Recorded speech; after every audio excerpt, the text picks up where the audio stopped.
Chapter 441. The snow continued to fall, and the night gradually deepened. The official in the village was arranging for this group of officials to go to various private residences to rest. Fan Xian did not have Hong Chongqing and the swordsman on night duty because he knew there were still dangers hidden outside. Although the swordsmen of the 6th Bureau were skilled in assassination, they did not have good methods for long-distance attacks. He was the only one left in a daze in the spacious school. Although the fire in the brazier was burning and there was a lot of bamboo charcoal by the side of the brazier, it made one feel as if the temperature had dropped slightly. It was completely silent. Fan Xian stretched out his hands to warm himself by the fire. His head was slightly tilted. It was clear he was in a daze. He suddenly opened his mouth and said, "I struck out with that sword." He paused and then concluded, "But it struck empty air." The light in the great hall of the school changed slightly. The red light from the brazier shone on Fan Xian's shadow. The shadow twisted and moved on the ground. Then, a black-clothed person walked out of the shadows and naturally sat down beside Fan Xian. Fan Xian glanced at the pale-faced middle-aged man and handed over the wineskin. The shadow looked calmly at Fan Xian's wrist and the wineskin in his hand. He thought for a moment and then shook his head. In a dark voice he said, "Wine will slow a person's reaction." "What is the name of Yan Xiaoyi's son?" Fan Xian changed the topic and took back the wineskin to take a sip. He felt a spicy line of fire burn from his lips to his organs. "I don't know." The shadow shook his head and then said, "The nickname you gave him is not bad." Fan Xian said, "Don't be too nervous. This little archer should still be freezing in the snowy night outside. How would he dare to come close to attack?" The shadow nodded. Fan Xian once again handed over the wineskin and said, "Take a few sips. I am not Chen Pingping. Although there are many people in this world who want to kill me, at least it is not so easy." The shadow thought for a moment and accepted the wineskin. He took a few shallow sips. A moment later, 2 lines of red seeped out of his pale cheeks. He looked like a clown on a stage and was very cute. Fan Xian chuckled and said, "If we were in each other's shoes, I wouldn't be able to endure the loneliness in the darkness. I've always been curious. Don't you usually need to eat or drink?" When protecting Chen Pingping or Fan Xian, the shadow never left their side. No wonder Fan Xian had asked this. The shadow said gloomily, "Of course I have my ways." Fan Xian shook his head and didn't say anything more.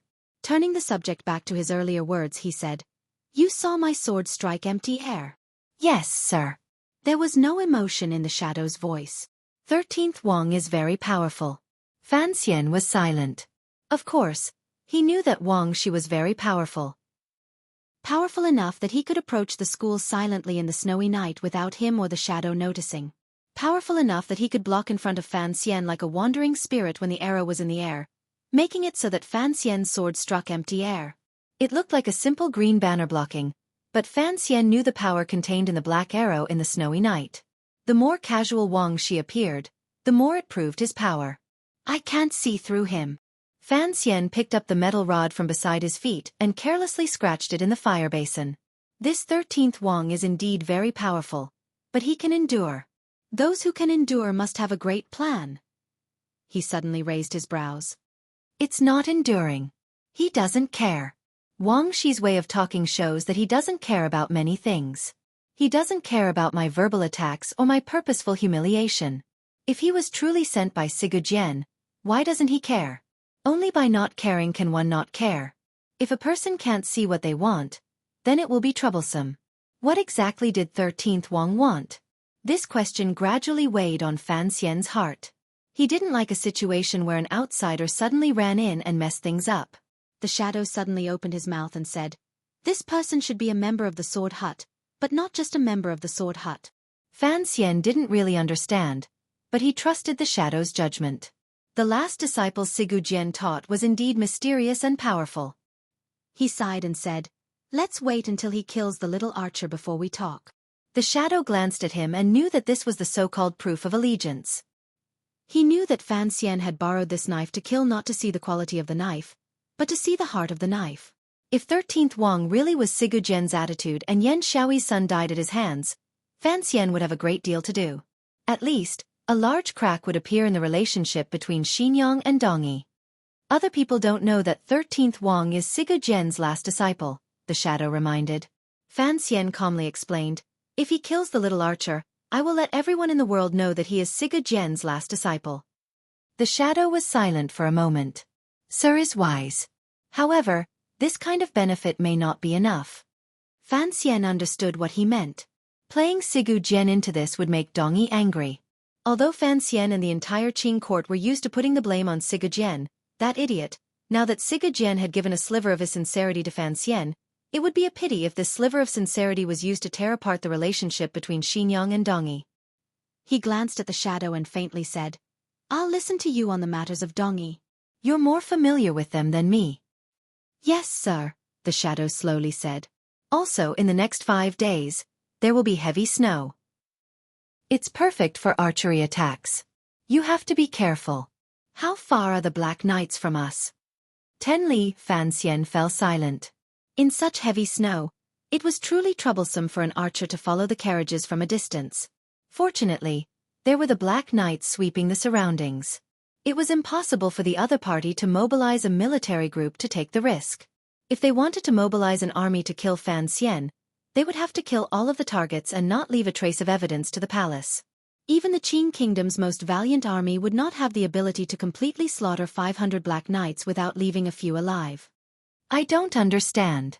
Why would he choose to attack me on the way back to the capital? The other party should know that the chances of success are not high, Fan Xian said with furrowed brows. Fan Xian furrowed his brows and said, although Yan Xiaoyi's son is young, he should not be so arrogant. Perhaps he has a reason to act, the shadow slowly said. I'll go kill him. Fan Xian thought for a moment and then slowly shook his head. I don't know who else he has at his side. The two of us will stay together and have 13th Wang act. Safety first. For creatures like aces, it is difficult to gather a dozen or two. If there are only a few, why should we worry? The shadow glanced at him strangely and didn't say anything. Fan Xian raised his head to gaze at the dark beams of the school's great hall. He sighed in his heart. He didn't dare use his own people to carry out the most powerful counterattack in this snowy night. During these few years, the biggest gap in his heart was that arrow and bow. Yan Xiaoyi's bow and arrow. Even now, 2 years later, Fan Xian could still clearly feel the aura of death in the corner tower of the royal palace. The viciousness attached to that arrow still made his heart tremble. The arrow outside the school earlier had come too suddenly and without reason. Fan Xian was worried that this was a trap. It was an attempt to lure him or the shadow into the snowy woods to be killed. Yan Xiaoyi had also received an imperial edict to return to the capital this year. The council said he was still on his way and hadn't reached the capital. Who knew where he was on his way? Was he on his way back to the capital? Fan Xian carelessly prodded at the charcoal in the brazier. His thoughts had long floated to the snowy woods outside the village. The fire in the brazier gradually dimmed and extinguished. Go to sleep early. Fan Xian sighed in the darkness. He rose and patted his bottom. Tightening the collar of his fox fur coat, he pushed open the door to the school. The wind and snow outside poured in and made him narrow his eyes. However, not a single arrow flew over. On the contrary, it made him feel slightly disappointed. The next day, the group of carriages followed the north of Yingzhou and headed toward Jingdou on the official road. Because of last night's incident, the guards of the entire group of carriages became even stricter. The swordsmen of the 6th Bureau split off 3 people to disguise themselves as merchants moving through the snow. They hid in the darkness and watched all suspicious people. Fan Xian gave another order. The 500 Black Knights, who had been protecting the front and back of the group of carriages from afar, also closed the distance to the group. The faint sound of hooves could be heard to ensure safety. Along the way, there were always people with a Jianghu aura watching the group of carriages in the tea houses, restaurants, inns, and relay stations. The secret agents and swordsmen of the Overwatch Council were cautious. After reporting it to Fan Xian, he only nodded gently and didn't have much of a reaction. Just as they were about to leave Yingzhou, a woman with a broken arm waited respectfully by the side of the road. She stopped the group of carriages and asked to see him. Fan Xian saw her. As he drank his tea, he looked with some interest at this woman with a charming appearance. The woman knelt in the carriage with a glimmer of respect and fear. Subordinate greets you, sir. Fan Xian nodded and waved his hand.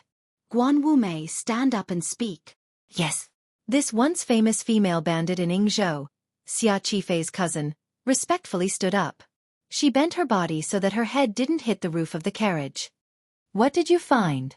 Fan Xian asked as he rubbed the space between his brows.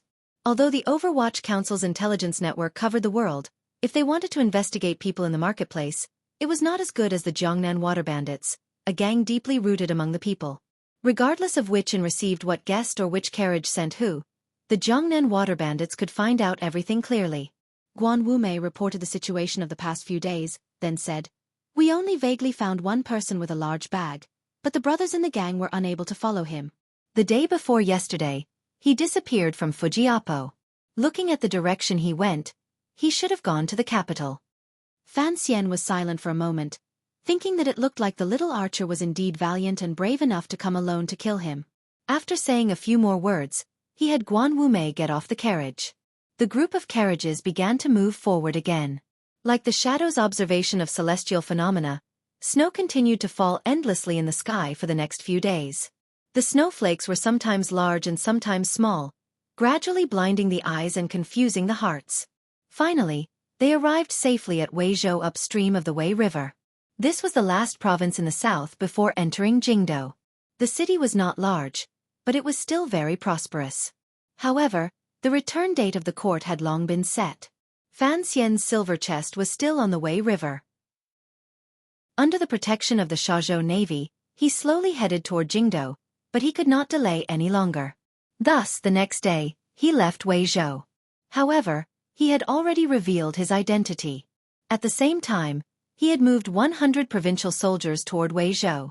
The Weizhou side was afraid that something would happen to this important figure, so they agreed to all his requests. The large group traveled north for a day, exiting the borders of Weizhou and entering Jingdou. Fan Xian stood on the carriage and turned his head to look back. He saw Jinggu, wearing a silver mask, watching him from the low hill behind him. He nodded his head. Jinggu mounted his horse and clenched his right fist. The 500 black knights were like a sharp black knife slicing through the silence of the hill. Passing through the hills, they prepared to return to the Black Knight camp 40 li away. This was a strict rule of the Qing court. The Black Knights were the invincible personal army that the emperor had personally given to Chen Pingping. In order to ensure the Overwatch Council's transcendent position and balance, the Black Knights were strictly forbidden from entering Jingdou. If they took a step in, they would be killed without mercy. This was the iron rule of the Black Knights. Fan Xian often thought that he could understand from this iron rule. Although his old emperor was confident to the point of narcissism and could even treat a rebellion as a joke, he probably also understood in the depths of his heart that if the nobility of Qing Kingdom rebelled, the cripple would be the most terrifying. Although the emperor would not believe that the cripple would rebel, as an emperor, he had to be on guard. Entering Jingdou, the roads gradually widened.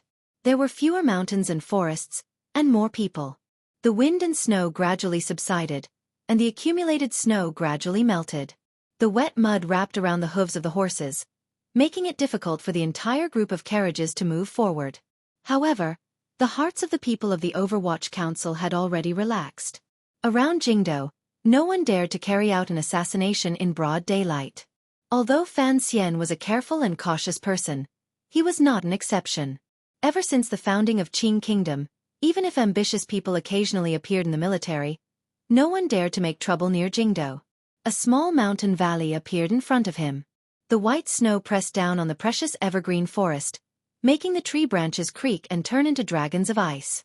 Fan Xian lifted the heavy curtain and looked at the mountain valley. He found that there were no rocks on the mountain. In the distance, he could faintly see the massive city walls of Jingdou. It was like a giant beast that made one feel suffocated. Fan Xian let go of a smile. Jingdou, he had finally returned. The little archer's unreasonable arrow had made him nervous for so many days. It looked like he needed to strengthen his cultivation of the heart. Suddenly, his earlobe trembled.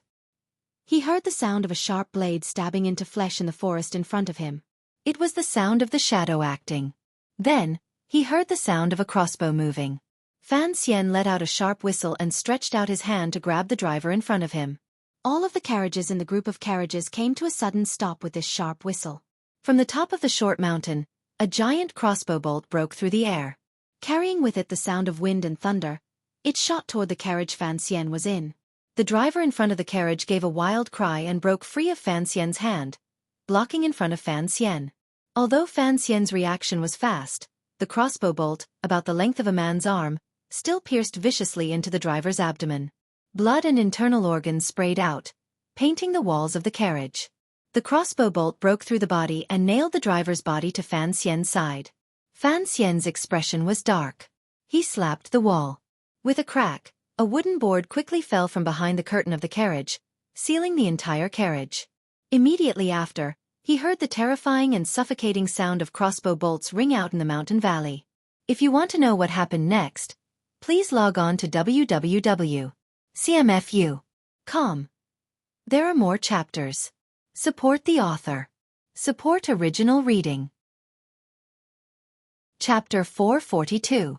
Thud, thud, thud. A wave of densely packed sounds rang out from all directions of the carriage.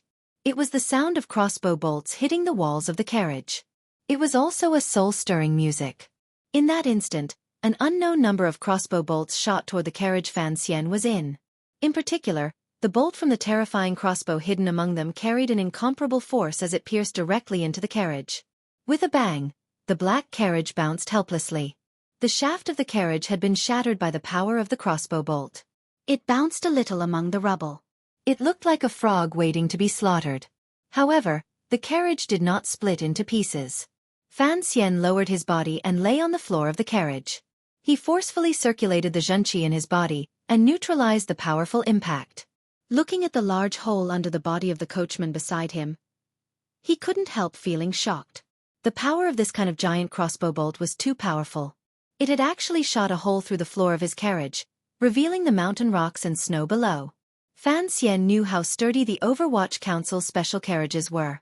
Between the two layers of wooden boards inside and outside was iron wool and a thin but sturdy steel plate. If it were not for this carriage, which combined the combined intelligence of the Palace Treasury's third workshop and the Overwatch Council's third bureau, he would probably have died long ago under this rain of crossbow bolts. He strained his ears to listen to the whistling sound of the crossbow bolts outside. He knew that the enemy's primary target was him. Although he wasn't sure how the ambushing enemy had seen through the Overwatch Council's change of carriages, he knew that now was not the time to think about the cause and effect. His ears could tell that in such a short time, the speed at which the crossbow bolts fired toward the valley by the enemy to kill him had long surpassed the number on the battlefield when the Qing army attacked foreign cities. Using the method of attacking a city to kill him alone. Such a powerful crossbow bolt attack and the other party's meticulous preparation made Fan Xian feel a glimmer of death. It was clear that the enemy in the valley was also surprised that the carriages in the valley were so sturdy that they could withstand the power of the crossbow bolts. The rain of crossbow bolts continued to fly. The valley was filled with wretched cries and the neighing of horses. At the beginning of the attack, Fan Xian's sharp cry had already notified his Overwatch Council subordinates. The swordsmen and secret agents of the 6th Bureau saw the opportunity and quickly hid in the carriages. However, the carriage drivers and provincial soldiers sent from Weizhou were not so lucky. The crossbow bolts viciously pierced into the heads of the provincial soldiers and into the chests and eyes of the horses. They pierced and tore, separating these living flesh from the life attached to them.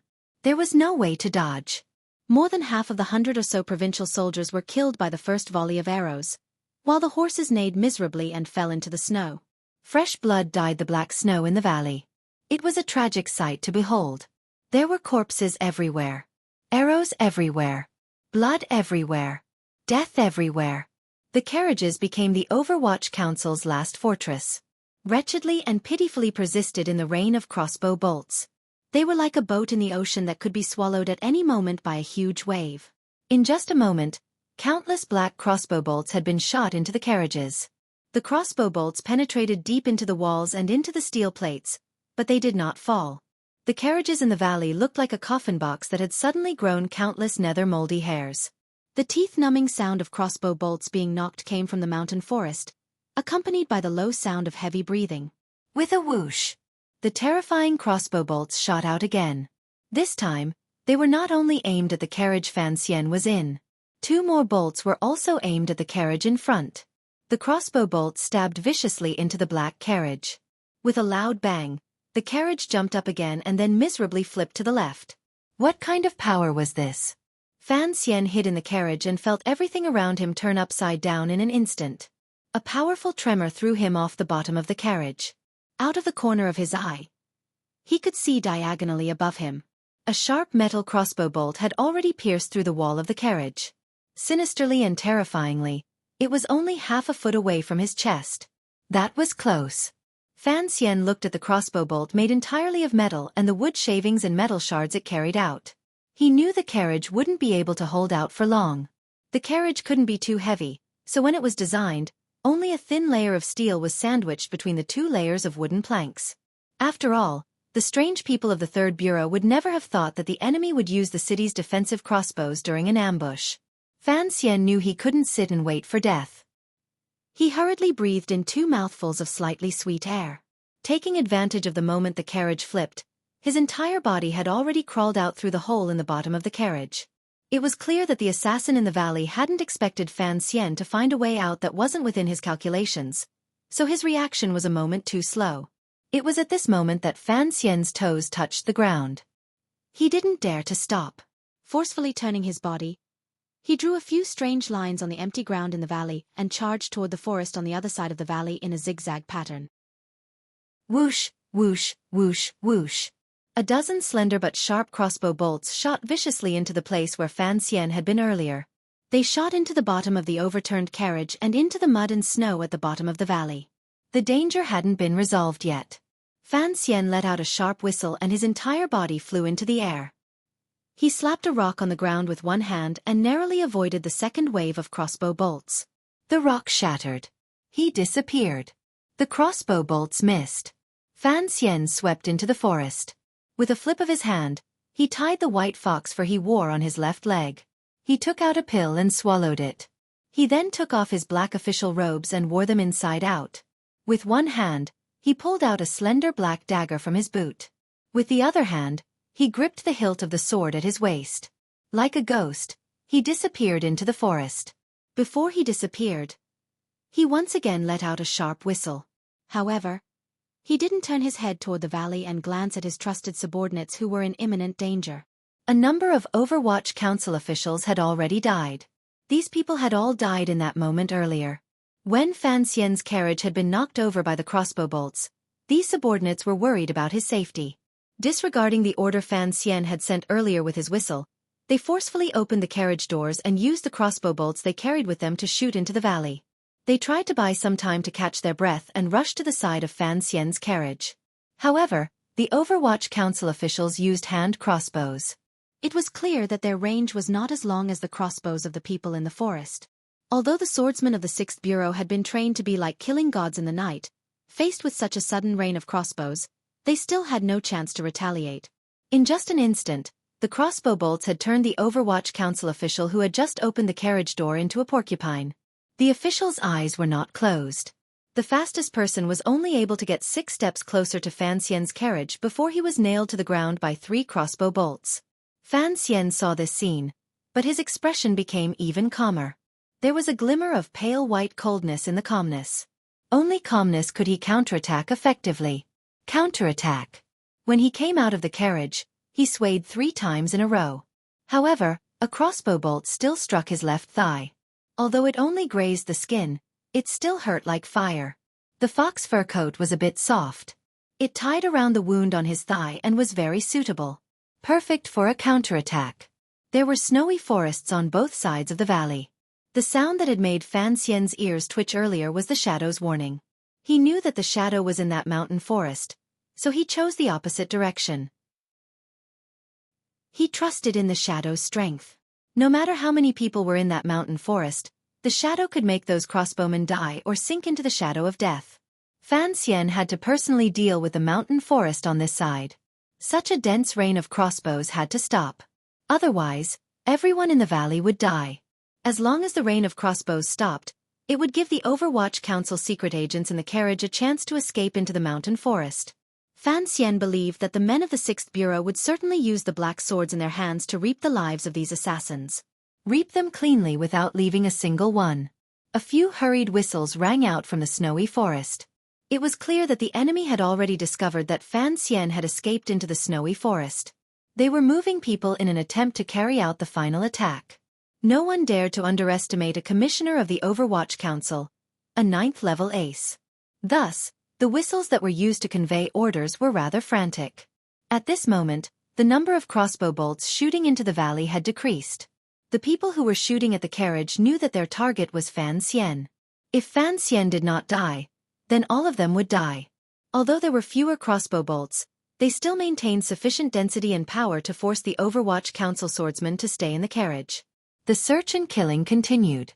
In the snowy ground near the top of the mountain, the sound of footsteps rang out. A man holding a crossbow watched his surroundings cautiously. The snowy ground suddenly split open. A black dagger pierced deeply into his abdomen. The dagger stirred for a moment before it was pulled out so that the poison would spread faster. The man lowered his head in pain and despair. Looking at the white-clothed young man in front of him, he wanted to call for help, but a streak of black light sliced through his throat.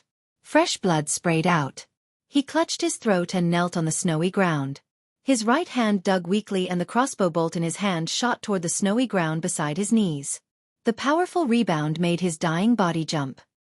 He fell onto the snowy ground with a muffled thud. After Fan Xian slit the man's throat, he flew forward indifferently and hid behind a tree. He looked coldly at the man's last move and felt a chill in his heart. Even at death's door, he didn't forget to inform his comrades of the enemy situation. The Qing army was indeed the most valiant troop in the world. Breaking through the snowy forest and ascending the snowy mountain, Fan Xian had already killed a dozen people. His body also felt a little tired. He knew that there were more than 200 crossbowmen ambushing him this time. Furthermore, there were a number of aces among them. Even he found it difficult to move. It seemed that the shadow had not completely succeeded. The other party had truly paid a great price. At this moment, he had already broken through 2 lines of sniper fire and arrived at a place close to the top of the mountain. This was because he knew that the several powerful city-guarding crossbows were placed here. He was already close to his goal. He didn't care about the warning the man gave before his death. Stealth and assassination were more physically and mentally exhausting than an open battle, so he decided to change his method. The sound of people stepping on the snow rang out in the forest. A group of crossbowmen patrolled the surroundings nervously.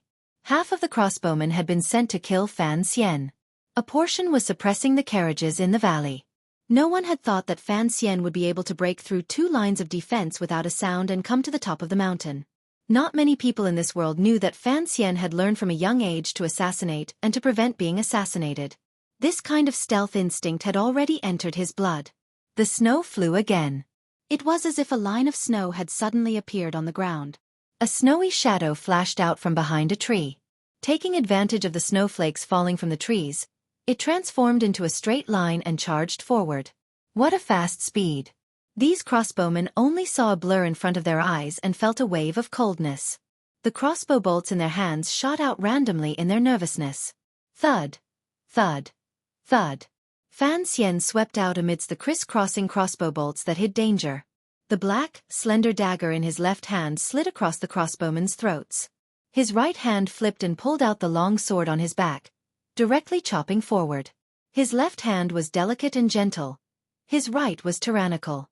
On the left was a black line. On the right was a ball of bright color. Crossbow bolts flew through the air and shot into the sky and into the dense tree trunks of the snowy forest. Under the outline of this black line and the bright ball of color, a group of crossbowmen cried out wretchedly and fell to the ground one by one. Fresh blood flowed chaotically. With a clang, the sword in Fan Xian's right hand met with a powerful resistance in the end. Fan Xian's feet did not touch the ground. He swept back and stood 3 steps in front of that person, looking coldly at him. The other person held a knife with both hands. Although he was slightly afraid, he still stared valiantly into Fan Xian's eyes and shouted loudly to notify his nearby comrades. Fan Xian still did not move. He looked at him coldly and then spat out a word. Duo! By the time he finished speaking, his black dagger had already shot out, and his body also followed this black dagger with incredible speed, shooting out, as if the black dagger was dragging a shadow behind it. In an instant, Fan Xian had arrived in front of that person. The black dagger had also arrived in front of him. Slightly confused by the word duo, the person shouted fiercely and chopped down with both knives, sending the black dagger into the snowy ground. Fan Xian let out a strange cry. His body rose up 2 feet. His right wrist flipped and the long sword hung upside down, thrusting toward the person's opening. To be able to survive was already proof of that person's strength. He quickly took 3 steps back. His hands did not let go of the knife hilt. Instead, he swung it in the opposite direction. A flash of knife light flashed and, in an instant, blocked the power of Fan Xian's sword. A crisp clang rang out. The knife broke. The person's chest tightened and he spat out a mouthful of fresh blood. How could he stand against the tyrannical Xueqi on Fan Xian's sword? However, he had also successfully deflected Fan Xian's sword and gave himself a chance to live. In order to maintain his strangely high speed and movements, Fan Xian even abandoned his sword. His entire body curled up like a ghost and leaped into the middle of the other person's path. Without any fancy moves, he slammed his palm into the other person's chest with unusual speed and stability. With a crack, the person's sternum broke inch by inch. His eyes popped out as he died tragically on the snowy ground. Fan Xian turned around and swept away. Picking up the long sword and dagger from the snowy ground, the tip of his foot pushed off the snowy forest again and floated into the branches of the trees. Like a swan, he disappeared. This exchange was only 3 claps. This was what was called a flash of flint.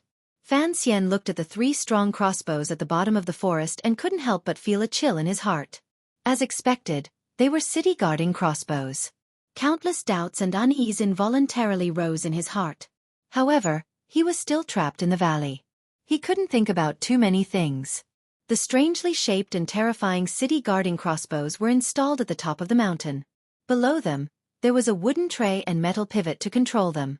The cables and springs needed a few people to work together to complete. The huge crossbow bolts were placed to the side. Fan Xian leaned against the snowy forest and watched this scene with narrowed eyes. He couldn't help but think of the powerful attack his carriage had received and the people who had died in the valley. The city-guarding crossbows were still slowly and steadily firing. 2 of the carriages in the valley had already been destroyed. The Overwatch Council had suffered heavy casualties. Although Fan Xian discovered there were 3 aces above the 7th level present, he still did not hesitate. Transforming into a large white bird, he leaped toward the 3 city-guarding crossbows. Fire! The person beside the city-guarding crossbows, who was clearly the commander, suddenly shouted. What was being released was not the city-guarding crossbows. Instead, it was a dense rain of arrows that had suddenly shot out from the bottom left of the forest. These assassins were clearly prepared. Fan Xian was in midair. Faced with this rain of arrows that covered the sky and covered the earth, it seemed that he could not avoid it. However, immediately after, everyone saw a scene that made them dumbfounded. Fan Xian pulled his right hand and flipped his clothes over, covering his head and face. As for his body, he was like a stone, directly falling to the ground. He did not change his breath and forcefully twist his body. Instead, he directly dissipated the Xueqi in his body. He allowed himself to be like a falling leaf or a stone that followed the laws of nature and fell to the ground. It appeared simple, but the powerful shock from the change in Xueqi was enough to break the meridians of most aces in the world. Only Fan Xian, a connate monster, could use this method. No one had thought that Fan Xian would fall like this. Thus, most of the crossbow bolts shot toward the startled birds in the sky and forest. Only a few bolts hit Fan Xian's body. However, they were blocked by the robes the Overwatch Council had specially made for him and the extremely powerful tyrannical Xueqi in his body. However, Fan Xian still felt like he had been struck by lightning. A bone-deep pain made his eyes redden. He knew that he had suffered internal injuries. The surface of his body was probably already beginning to bleed. The moment his feet touched the ground, his entire body fell down. Like a snow fox, he slid quickly along the snowy surface and floated toward the 3 crossbows. The crossbow bolts shot into the snowy ground behind him. They stuck densely together as if to strengthen his movement. A fast knife came to meet him. Fan Xian flipped his wrist. The black dagger spread out like a ball of black shadow. In a moment, it met the knife 14 times. 14 clanging sounds rang out. The knife-wielding man retreated in fear. His face was green and white. It was clear that he had suffered a hidden loss. However, he had successfully blocked Fan Xian in front of him. Fan Xian narrowed his eyes and glanced at him. He knew that this knife-wielding man must have an important position in the military. There were 2 other aces like this on the mountaintop. What Fan Xian needed was time. Thus, he retreated into the chest of the attacker behind him. Flipping his hand to hold his wrist, the black dagger stabbed out from under his armpit. The person behind him gave a strange cry and abandoned the knife. His palms came together and, risking the danger of the poison on the dagger, clamped down on Fan Xian's dagger. However, the strength of Fan Xian's stab was great. The dagger finally slid past the man's palms and cut into his body a little. The man roared wildly and slapped his palm toward the back of Fan Xian's head. Fan Xian didn't turn his head and returned his palm. Immediately after, the dagger pulled out and returned, using the hilt to strike toward the man's face. It was as if Fan Xian had eyes in the back of his head. The hilt of the knife pierced straight toward the man's eye socket. The man's left palm struck out again and blocked Fan Xian's knife hilt an inch in front of his eyes. Fan Xian's thumb pressed down. The hilt of the knife stabbed out with a sharp blade and pierced through the man's palm. Immediately after, it pierced through the man's eyeball. On the shore of the North Sea, even Shaoan had suffered from Fan Xian's attack, much less these aces in the military. The man did not cover his eyeball, which had liquid splattering in all directions. Howling wretchedly, he held on to Fan Xian from behind with unusual valiance. His left palm and eyeball were pierced by Fan Xian's dagger. His right arm was tightly wrapped around Fan Xian's throat. The knife-wielding man in front of him also chopped down with his knife. The knife was as fast as lightning and headed straight for Fan Xian's face. Fan Xian gave a muffled grunt. With a clang, he pulled out the dagger from the man's eye socket behind him and directly stabbed toward the knife-wielding man in front of him. Unexpectedly, the knife-wielding man did not care about his own life and death. With an explosive roar, he did not stop and allowed Fan Xian's dagger to stab into the right side of his chest. It looked like these aces in the military wanted to leave Fan Xian's body in this valley not far from Jingdo, even if it meant risking their own lives. However, Fan Xian's left arm, which he had stabbed out, was still stretched out. In front of his arm was a dagger, and at his wrist was a hidden crossbow. The sound of a spring rang out slightly. The knife-wielding man, who had used crossbows and arrows to kill a number of Fan Xian's subordinates, suddenly found that his eyes had darkened. Then a sharp pain came. Only then did he know that 2 crossbow bolts had pierced into his eyes. 2 delicate little black arrows had pierced into the knife-wielding man's eyes. Fan Xian exhaled fiercely and took a step forward with the valiant ace behind him. Dodging the knife edge of the knife-wielding man, he used his iron shoulder to block the other's right hand. With a crack, it was still the knife-wielding man's hand that broke. Fan Xian raised his foot and kicked out. With a muffled sound, the knife-wielding man in front of him was sent flying backward 30 feet by this resentful and tyrannical kick. He smashed ruthlessly into a tree trunk. His stomach split open and his intestines spilled out. It was a wretched sight. At this time, the third person finally arrived. Fan Xian's foot had not yet been pulled back. However, he had been waiting for this person the entire time. He didn't pay any attention to the person holding him tightly behind him. His right hand was already gripping the hilt of the sword protruding from his shoulder. With a crack, the arms of the person behind him were chopped off. Like a plum blossom opening to welcome the wind and snow, like a small boat fighting in the ocean, there was not a trace of a sword that looked around blankly. Fan Xian coldly and sternly stabbed forward. The edge of the sword trembled slightly. It appeared weak, but it was stubborn. It looked forward and ignored the back, looked left and ignored the right, and won by pressing forward courageously. It was the sword Fan Xian had hidden at the bottom of the chest. It was also his most powerful attack when facing an enemy head-on. If it wasn't for the most dangerous moment, he would never use it. Sigu's sword. The edge of the sword pierced through the throat of the military ace and lifted him into the air above the snowy ground. His eyes bulged out as he stared at Fan Xian. His hands were powerless and limp. A pair of curved knives fell into the snow. Those eyes seemed to be speaking, expressing their fear and confusion. It was as if they were saying, "How could such a sword come so silently?" Right at this moment, an unexpected event occurred. Fan Xian's sword lifted one person and tied another behind him. Under the snowy ground where he was standing, another person appeared. A gray figure burrowed out of the snowy ground with a faint aura. Holding a thin sword in his hand, he stuck close to Fan Xian's back as he stabbed out. This was a true killer. Fan Xian had hidden in the snowy ground and killed countless people. Facing the encirclement of 3 aces, he was both mentally and physically exhausted, so he didn't notice the strangeness in the snowy ground. Just as he was about to win, the enemy's final killing blow finally appeared. At this moment, Fan Xian only had time to take 1 step forward. He then felt a burning pain from his waist all the way to the back of his neck. The faint sword pierced straight through Fan Xian's official robes, which could block most attacks, and left a wretched wound on his back. The sword intent did not stop. It shot into the sky and sliced through the band Fan Xian used to tie his hair. The person who had been sticking close to Fan Xian's back had long been shaken into the snowy ground by this strike. Behind Fan Xian was the assassin who had been hiding in the snowy ground for a long time. His back had been heavily injured. His long hair draped weakly behind him. There was also the sword that was about to take Fan Xian's life. Fan Xian's mental and physical strength were almost exhausted. He was unable to instantly mobilize the tyrannical Xueqi in his body. He only had time to turn his head.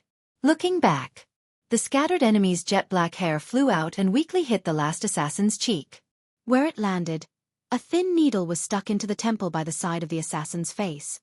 It was thin and slightly trembling. It was as if a gust of wind could blow this needle off. The assassin's body froze for a moment. The sword aimed at Fan Xian's heart did not have time to stab out. Fan Xian's palm struck the assassin's throat. A rain of blood exploded from the back of the assassin's neck. The boy I like has a head of jet black and beautiful long hair. This chapter was difficult to write. The stock market collapsed, and I'm having a small diarrhea. I sincerely call for monthly votes. Thank you. If you want to know what happens next, please log on to www.cmfu.com. There are more chapters. I support the author and support genuine reading. Chapter 443. Guys, I'm learning how to operate the book review on the new website. If I learn it, I can add a smart chat. A few days ago, I looked at both. I was tired, and I didn't know how to play. Really, I'm scratching my head. Also, the monthly votes are back in 5th place. Haha, I'll pull again, pull again. Also, of course, I'm not a lesbian. I'm a male, middle-aged, fat kind. The assassin's head flipped back. Only that lonely and thin spine hung upside down behind him. A blood-red and disgusting cavity faced the blue sky that had stopped snowing. Without time to catch his breath, Fan Xian pulled out the long sword stuck in the snow. His feet pushed off the ground, and his body curled into a ball. He retreated backward with incredible speed. After his body curled into a ball, the area that was exposed to the air became smaller. The gray-white Overwatch Council robes covered his entire body without a single hole. The sound of crossbows rang out in the field. It was as somber as the Shihu iron zither, but it all shot around Fan Xian's body. His movements were truly too fast. Even the fastest crossbows could not accurately hit him. Occasionally, a few crossbow bolts hit, but they were unable to pierce through his body. Fan Xian swept to the top of the city-guarding crossbow. Circulating the remaining tyrannical Xueqi in his body, he flipped his hand up. How much strength did this require? The massive city-guarding crossbow spun in the air and smashed into the 2 city-guarding crossbows beside it. In this short moment, Fan Xian flipped his hand and flicked the tip of his sword, hitting the crossbow's spring in the air. The crossbow had already been knocked and was at its most critical moment. The Emperor's sword that Wang Qinian had sent thousands of years ago was indeed a precious blade rarely seen in the world. Wherever the edge of the sword passed, the spring string snapped without reason. The surrounding assassins panicked and roared angrily. They charged toward Fan Xian, but they ignored the problem of the city-guarding crossbows. Creak, creak. A series of shocking sounds rang out at the top of the snowy mountain. With 3 loud bangs, the city-guarding crossbows smashed together and immediately changed their direction. One of the spring strings had already been cut by Fan Xian. The fully metal crossbow bolt, which had been charging for a long time, finally shot out. However, it was not aimed at the valley. It was aimed at the ground. The powerful recoil caused the massive city-guarding crossbow to jump up. It flipped up half the height of a person and directly pressed down on the group of people chasing Fan Xian. When it ran over, it left a mangled mess of flesh and broken limbs. The two city-guarding crossbows that had been smashed were no longer able to control the bowstrings on the crossbow mechanism. With two whooshing sounds, the crossbow bolts flew out without any direction, shooting out randomly. Two streaks of sharp light flashed past, and one of the crossbow bolts hit an old tree. How could the trunk withstand such a powerful force? The bark was difficult to fly, and the hardwood was sliced apart like tofu, creating a large hole in the middle. Immediately after, the tree broke off from the center of the hole and collapsed with a loud bang. The damage caused by the other crossbow bolt was even more shocking. It directly pierced through the bodies of the three snipers, directly impaling them on the snowy ground. Fresh blood flowed along the terrifying crossbow arrow onto the snowy ground, and the three snipers who had been pierced into meat skewers were unable to die immediately, moaning incessantly. Chaos ensued. Taking advantage of the chaos, Fan Xian once again hid himself in the snowy forest. Leaning on a tree branch, he panted heavily. He had to be careful not to let the blood on his back fall off the snowy tree and alert the snipers. The other party had crossbows in their hands. If another group of crossbowmen surrounded the heavily injured Fan Xian was not confident he could survive. His mission had already been completed. The density of crossbow bolts in the snowy forest had decreased greatly. The deaths of the three leaders made the ambushers feel a chill in their hearts and panic. Without anyone to command and without the suppressive effect of the three city-guarding crossbows, the pressure on the black carriages in the valley immediately lessened greatly. Fan Xian leaned on a tree branch and listened to the movements in the forest across from him. He knew that the shadow had already gotten ahead of him and had already disturbed the camp on that mountain. The morale of the ambushers was in chaos. The assassins of the 6th Bureau of the Overwatch Council finally had their chance to show off. The people of the Overwatch Council knew where the opportunity was. Without waiting for their leader to give the order, they had long charged out of the carriages. Pulling out the black metal drills at their sides, they dodged the already sparse rain of crossbows and silently and angrily snuck into the forest. In the carriage, they had long put on their black official robes inside out. Like ash-white ghosts, they entered the snowy forest and began to use their methods and resentment to kill any living thing in the snowy forest at all costs. An ambush and crossbow battle that had been planned for a long time finally became a close combat battle in the woods under the reckless attacks of Fan Xian and the Shadow, these two aces. In this world, no one was better at killing than the assassins of the 6th Bureau of the Overwatch Council.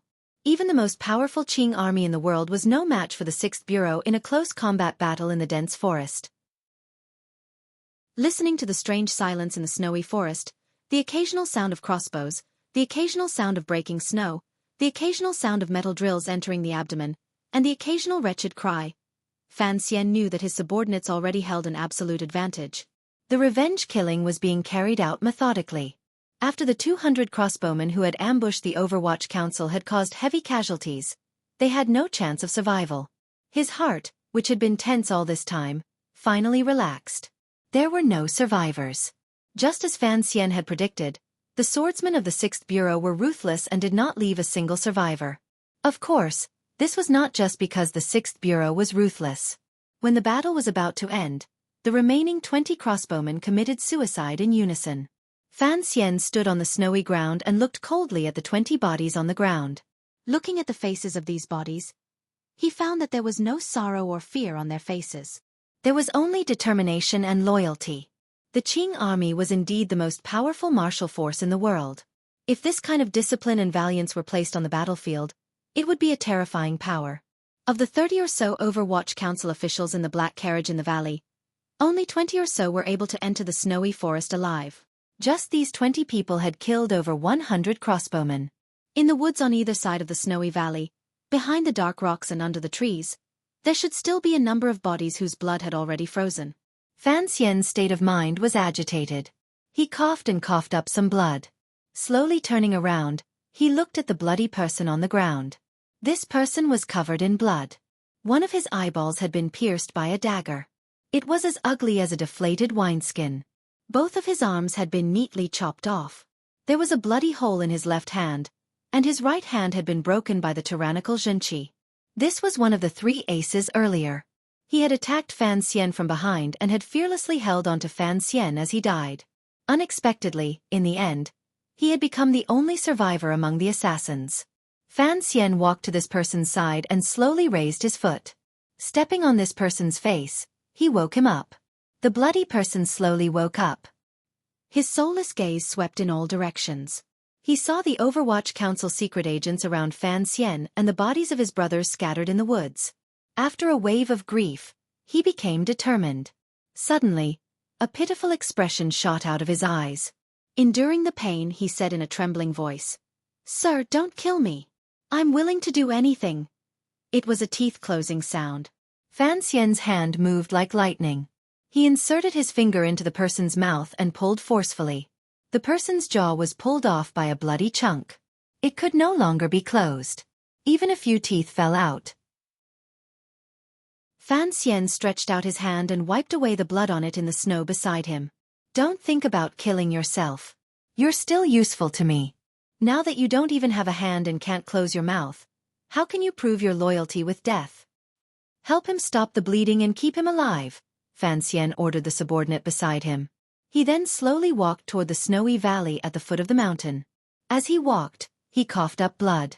Blood gradually flowed down his back. Hong Chongqing followed behind him and wanted to help him up, but he stubbornly shook off his hand.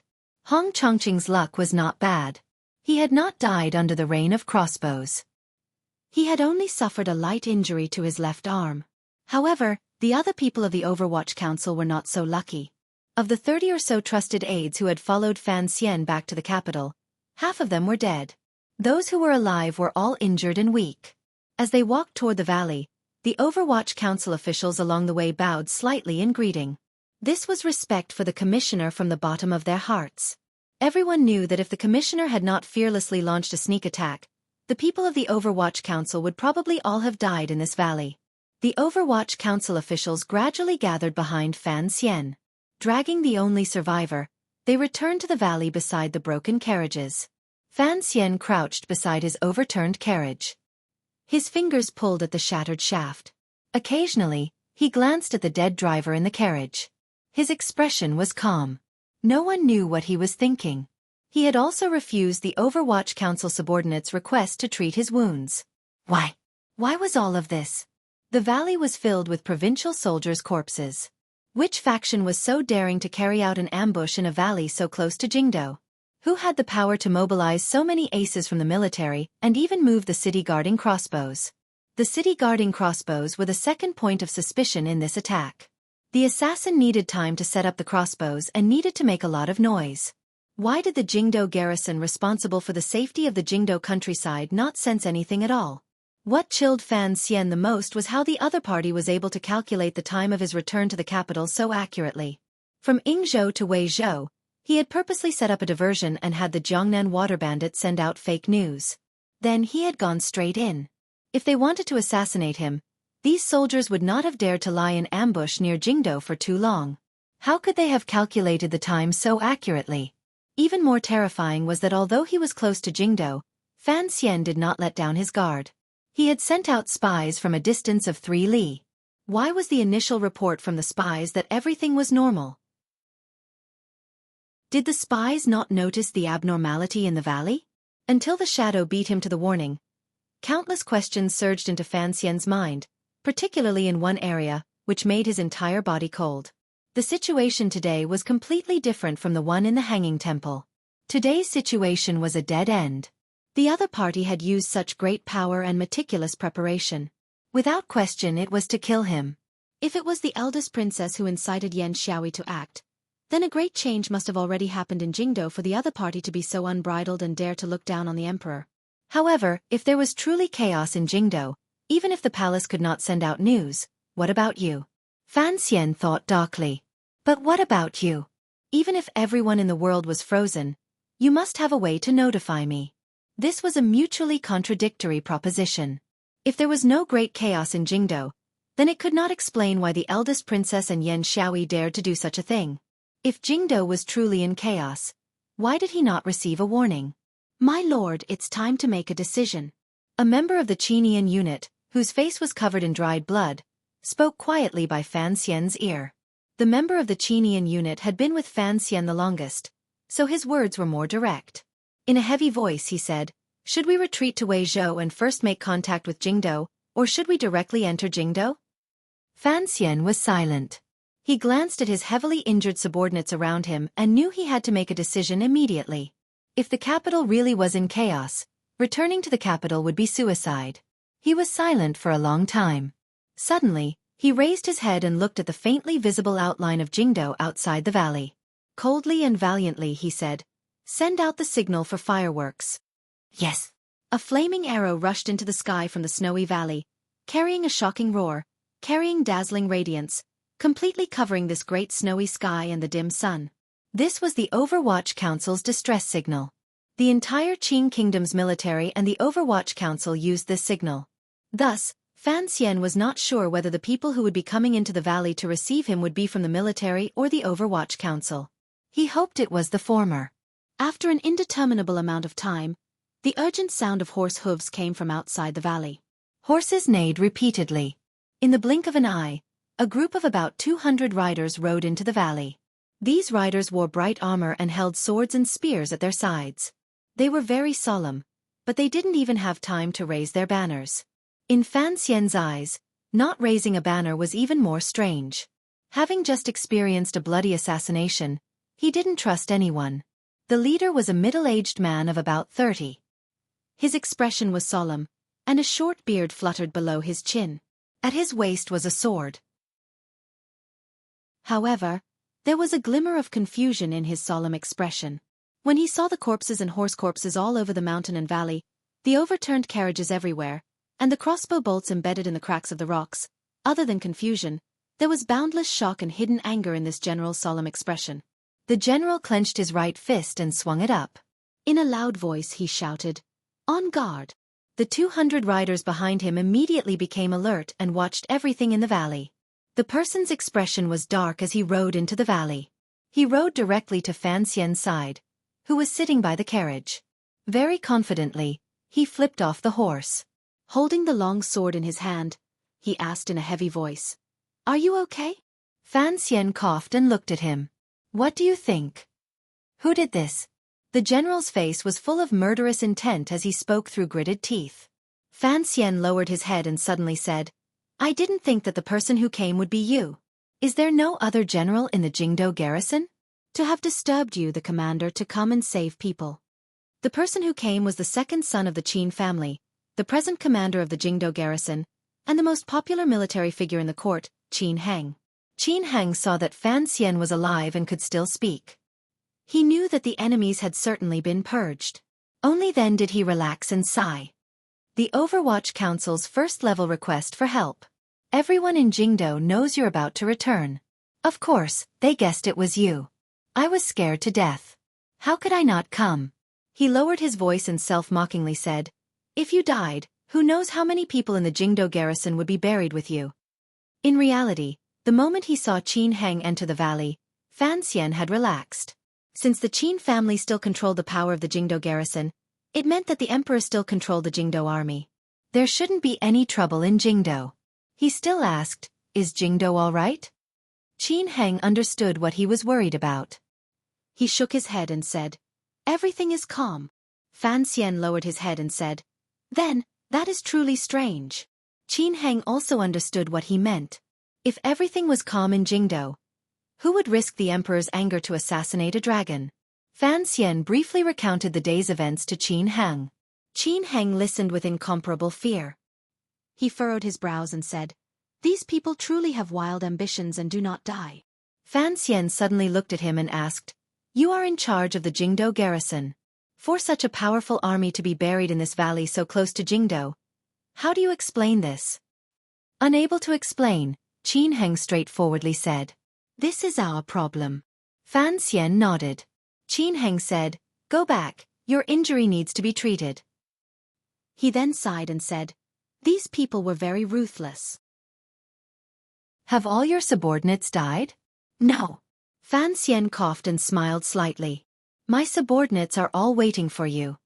A dozen Overwatch Council secret agents slowly walked out of the woods on either side of the valley. They all held crossbows in their hands. Calmly and coldly, they faced Qin Heng and the Jingdo garrison responsible for clearing the bodies in the valley. Qin Heng's expression changed slightly. "What? You don't believe me? Who do you think I can trust now?" Fan Xian smiled mockingly. Don't forget. I almost became a ghost earlier. Qin Heng silently shook his head and helplessly said, if you feel that pointing these little crossbows at me will make you feel more at ease, then you can do it. He then furrowed his brows and said, how about I accompany you back to the capital first? You might feel much safer there. Leave the clearing work in this valley to the Jingdo garrison. This has always been our job. This successor of the Qin family calmly and seriously said, if it is really as you say and there is a military power involved in this matter, believe me, the Qin family will certainly help you get justice. Fan Xian shook his head and said, there's no need. Let's go together. I want to keep these bodies. Qin Heng knew what kind of anger was hidden under Fan Xian's calm expression. He nodded and looked at the sniper at Fan Xian's feet, who was on the verge of death but not yet dead. He asked, what about this survivor? I'm afraid the emperor will personally interrogate him. Fan Xian said expressionlessly, all the dead people in this valley are mine. The living are also mine. They temporarily ignored the bodies of the provincial soldiers. They only carried out the officials of the Overwatch Council who had died in the line of duty. They also gathered the bodies of the assassins who had died in the woods on both sides. Fan Xian looked at the cold bodies of his subordinates and tilted his head slightly. He then glanced at the bodies of the ambushers and quietly said, take good care of the bodies of our own brothers. As for these people, why are they dragging so many bodies? Chop off all their heads and bring them back to the capital. At the side, Hong Chongqing accepted the order in a loud voice. Qin Heng watched this scene from the side and furrowed his brows slightly. If there were no surprises, these bodies were all good soldiers of the military. Although they had become murderers of the court's imperial envoys because of internal strife in the court, their deaths were not to be regretted. However, Fan Xian's humiliating bodies still seemed to make this young general feel a glimmer of discomfort. Fan Xian completely ignored Qin Heng's feelings beside him. With a mocking expression, he watched his subordinates chop off heads. After everything had been tidied up, the remaining bloodied bodies, horse corpses, and broken carriages in the valley were taken care of by follow-up people from the court. Half of the 200 Jingdo garrison riders dismounted and carefully helped the bodies of the Overwatch Council officials onto their horses. At the same time, they had the injured Overwatch Council officials get on their horses. This was all Qin Heng's decision. He knew that at this juncture, he had to think of all ways to pacify Fan Xian's anger and the Overwatch Council's anger. The Overwatch Council and the military had always had a close relationship and a long friendship. Because of the battle in this little valley, a wound that would never be healed would certainly appear. After Fan Xian also got on his horse, Qin Heng flipped himself up and calmly said to his side, have you ever thought that if the military truly wanted to harm you, I could completely kill all of you right now? The Overwatch Council officials had already put away their crossbows. They were all heavily injured after the calamity. Qin Heng brought 200 riders, so he indeed had the confidence to say these words. However, Fan Xian didn't even glance at him. Behind the two of them were the horses carrying the bodies of the Overwatch Council officials. Suddenly, the body on one of the horses bounced up. The corpse was like a ghost that flashed across the distance between the three horses. It lightly floated behind Qin Heng and sat on his horse. It pressed tightly against his chest. It was so intimate. It was like his shadow. Qin Heng paled in shock. He only had time to draw the sword at his waist halfway when he felt the person behind him gently blow a breath of air on the back of his neck. It was very cold. Qin Heng knew that he had been caught off guard. Given the terrifying skills of the person behind him, if the other party wanted to kill him in such a situation, even if the great Grandmaster Yi Luyun came, he would not be able to save him. The shadow behind him was disguised as a common secret agent. He wore gray and white clothing. His head was lowered as if he was dozing off. Qin Heng was silent. He sheathed his sword and glanced at Fan Xian.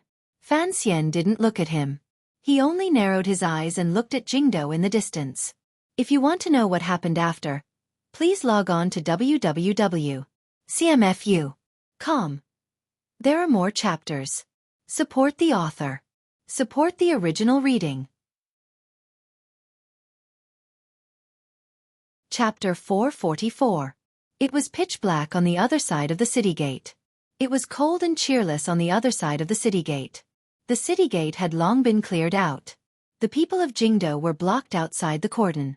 With faces full of shock, they looked at the group coming from the south. They looked at the blood on these people, the corpses on the horses, and the young man with his back straight, riding on the largest horse in front. An uproar. Sir Fan Jr., who had been away from Jingdo for a year, had finally returned to the capital. No one had thought that he would come back with so many corpses and bloodstains, as well as a completely black Overwatch Council carriage that looked like it could fall apart at any moment. The commoners in the distance whispered and discussed in shock. Looking at the scene in front of them, they all guessed that Sir Fan Jr. must have encountered something dangerous on his way back to the capital. However, no one thought that this so-called danger had actually happened near the peaceful and bustling Jingdo. The soldiers of the Jingdo garrison silently led their horses and carried out protection on the two sides of the group. The commoners watched with faces full of terror. After confirming that it was not the court arresting Sir Fan Jr., they began to guess one after another. They thought of Fan Xian's earth-shattering past, the rumors in the past year, and the palace treasury's sensitive words. Even the stupid commoners knew that there were certainly people within the court who wanted to harm Sir Fan Jr. Although Fan Xian's matter in Jiangnan had affected his reputation to a certain extent, in Jingdo, he still had a very high reputation. The spring examination case, the unique bureau, the poems in front of the palace, and the trip to northern Qi. In the hearts of the Jingdo people, he was their greatest pride and the court's last conscience. Sir Fan Jr. Sir Fan Jr. The commoners looked at the injured Fan Xian and didn't know how to express their concern and support. They also didn't know how to greet him. They could only yell from a long distance. The yelling rose and fell. Qin Heng glanced at him from the side. A glimmer of envy appeared in his eyes, but he immediately recovered his calm. Fan Xian gazed at the dense crowd and nodded slightly. His expression softened slightly. He couldn't help but feel moved. He asked himself if he had done anything for these people from the bottom of his heart in this second life. Even the little bit of good he occasionally brought was remembered by these people for a lifetime. Although Jingdo was dark, the hearts of these people still leaned toward the light. Some of the more timid commoners suddenly screamed and pointed at Fan Xian's group of horses. Fan Xian didn't need to turn his head to know what had shocked the hearts of the people. The horse behind him dragged a door plank that had been broken off from the carriage. There was a dying bloody man tied to the door. The blood on this bloody man had already stopped bleeding. The blood that had flowed out earlier had already turned black, and his clothes and body were stained together. What was even more terrifying was that both of the man's arms had been severed at the shoulder, leaving only two bloody wounds. One of his eyeballs was also stained with blood and was deflated. There were also two arms that had been chopped off, tied to the edge of the door with cloth strips. This was the only survivor of the Xueqi attack. He had been dragged by the Overwatch Council all the way to the Jingdo city gates. Along the way, waves of blood flowed endlessly. The scene was wretched. Fan Xian did not have a sliver of expression. Waving the whip in his hand, he rode first toward the city gate. Passing through the dark city gate, he saw the snowy scene of Jingdo's deep winter. Fan Xian took a deep breath. Dozens of Overwatch Council officials wearing black robes came forward to greet him. One person silently held the reins of Fan Xian's horse. The others went to the back to receive their heavily injured colleagues. The face of the official holding his reins was dark. With deep pain he said, "I have failed in my duties." He glanced at Qin Heng beside Fan Xian. After the fireworks, the city gates were temporarily closed, so there was no time to go out to receive them. Fan Xian nodded and said tiredly, "Mu Tai, don't blame yourself. This has nothing to do with you." He continued, "Mu Feng." Mu Feng quickly ran over from the back and stood obediently by the horse's side. An angry and uneasy expression rose to his face. "Mu Feng is here." Fan Xian lowered his head slightly and said, "Take some people to take these brothers to recover. We'll talk about the burial tomorrow." "Yes." Mu Feng accepted the order and left. Fan Xian said to Mu Tai, "Take some people and come with me." Mu Tai was confused. He thought to himself, So was heavily injured. Presumably, the palace would not be in a rush to summon him. Where was he going in such a rush? He knew he could not ask at such a time. He lowered his head and accepted the order. At the same time, he made a hand gesture toward the communication official on the side of the street. Fan Xian glanced at Qin Heng and asked, "After entering the capital, does anyone still dare to kill me?" Qin Heng thought about it and said, "No." Fan Xian said, "Then why are you still following me?" Qin Heng thought about it again and said awkwardly, I'm afraid you're going to kill someone. Fan Xian was silent for a moment and then said, I won't kill anyone today because I still don't know who I should kill. The Overwatch Council officials who had followed Fan Xian back to the capital were taken away to be treated. Behind him were the officials and secret agents of the First Bureau. They walked quietly and solemnly into the depths of Jingdo. In a moment, they had arrived on Tianhe Avenue. At the back of the group was still the carriage that was about to fall apart, the door, and the bloody man who was too horrible to look at. Along the way, everything fell into the eyes of the people of Jingdo. The crowd of onlookers on both sides of the road grew larger and larger. They couldn't help but let out a few gasps. At this time, the news had long spread in the marketplace that Sir Fan Jr. had received an edict to return to the capital to report on his work. Unexpectedly, he had been ambushed outside the capital. The Overwatch Council had suffered heavy casualties, and Sir Fan Jr. had almost died. Ever since that night 14 years ago when Jingdo bled with blood, Jingdo had been immersed in peace. It had been many years since something so shocking had happened. Fan Xian sat ramrod straight on his horse and walked forward. Behind him, people from the First Bureau of the Overwatch Council continuously gathered into the group. The group grew longer and longer, but it was still silent and somber. Seeing this scene, everyone in Jingdo felt a chill in their hearts. They didn't know if Jingdo would immediately flow with rivers of blood. No one dared to underestimate Fan Xian's boldness and ruthlessness. Most of the Overwatch Council officials in the capital belonged to the First Bureau. Fan Xian was the ancestor of the First Bureau. For an ancestor to be ambushed was a big deal. There was no need to mobilize much. The secret agents of the First Bureau in Jingdo all began to move. Those who followed Fan Xian joined the group and began to secretly investigate the spies hidden in the various manors. Fan Xian suddenly pulled on the reins and stopped the horse. He turned his head to glance at his subordinates, who wore determined expressions, and furrowed his brows slightly. Slowly he said, There are nearly 200 people here. The First Bureau only has 310 in total. Are you not going to do anything? Mu Tai thought to himself that it looked like they were going to kill people for revenge. How could they bring fewer people?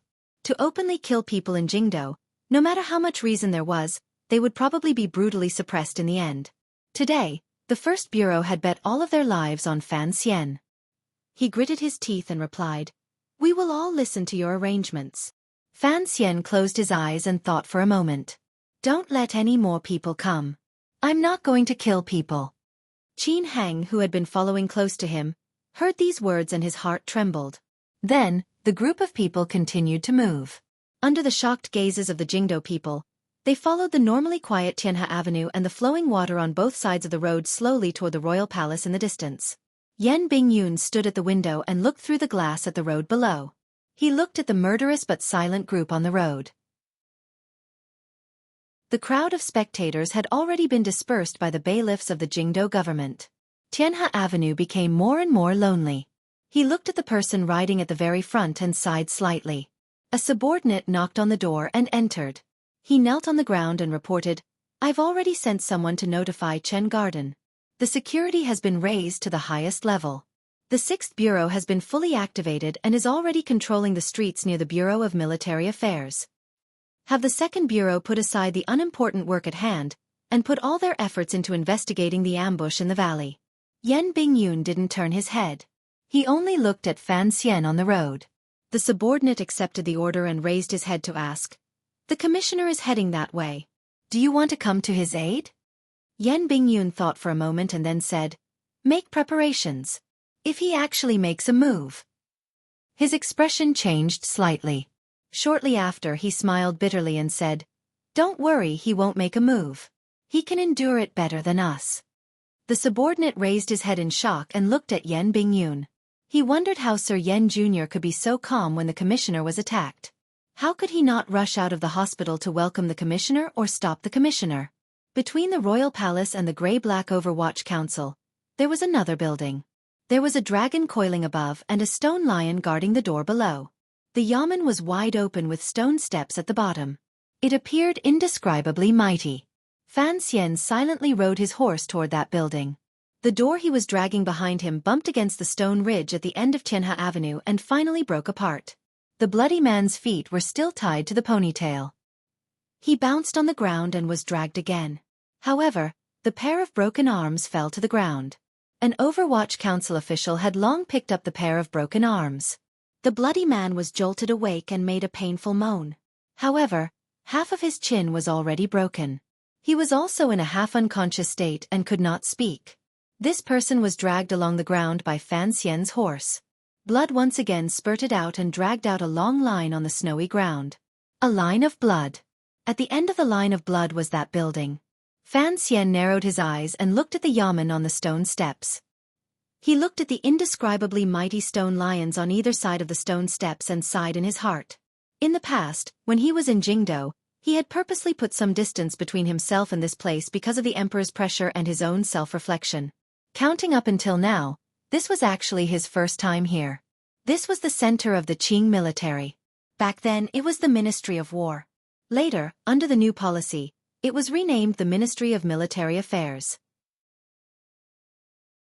Now, it had long returned to its ancient name of the Bureau of Military Affairs.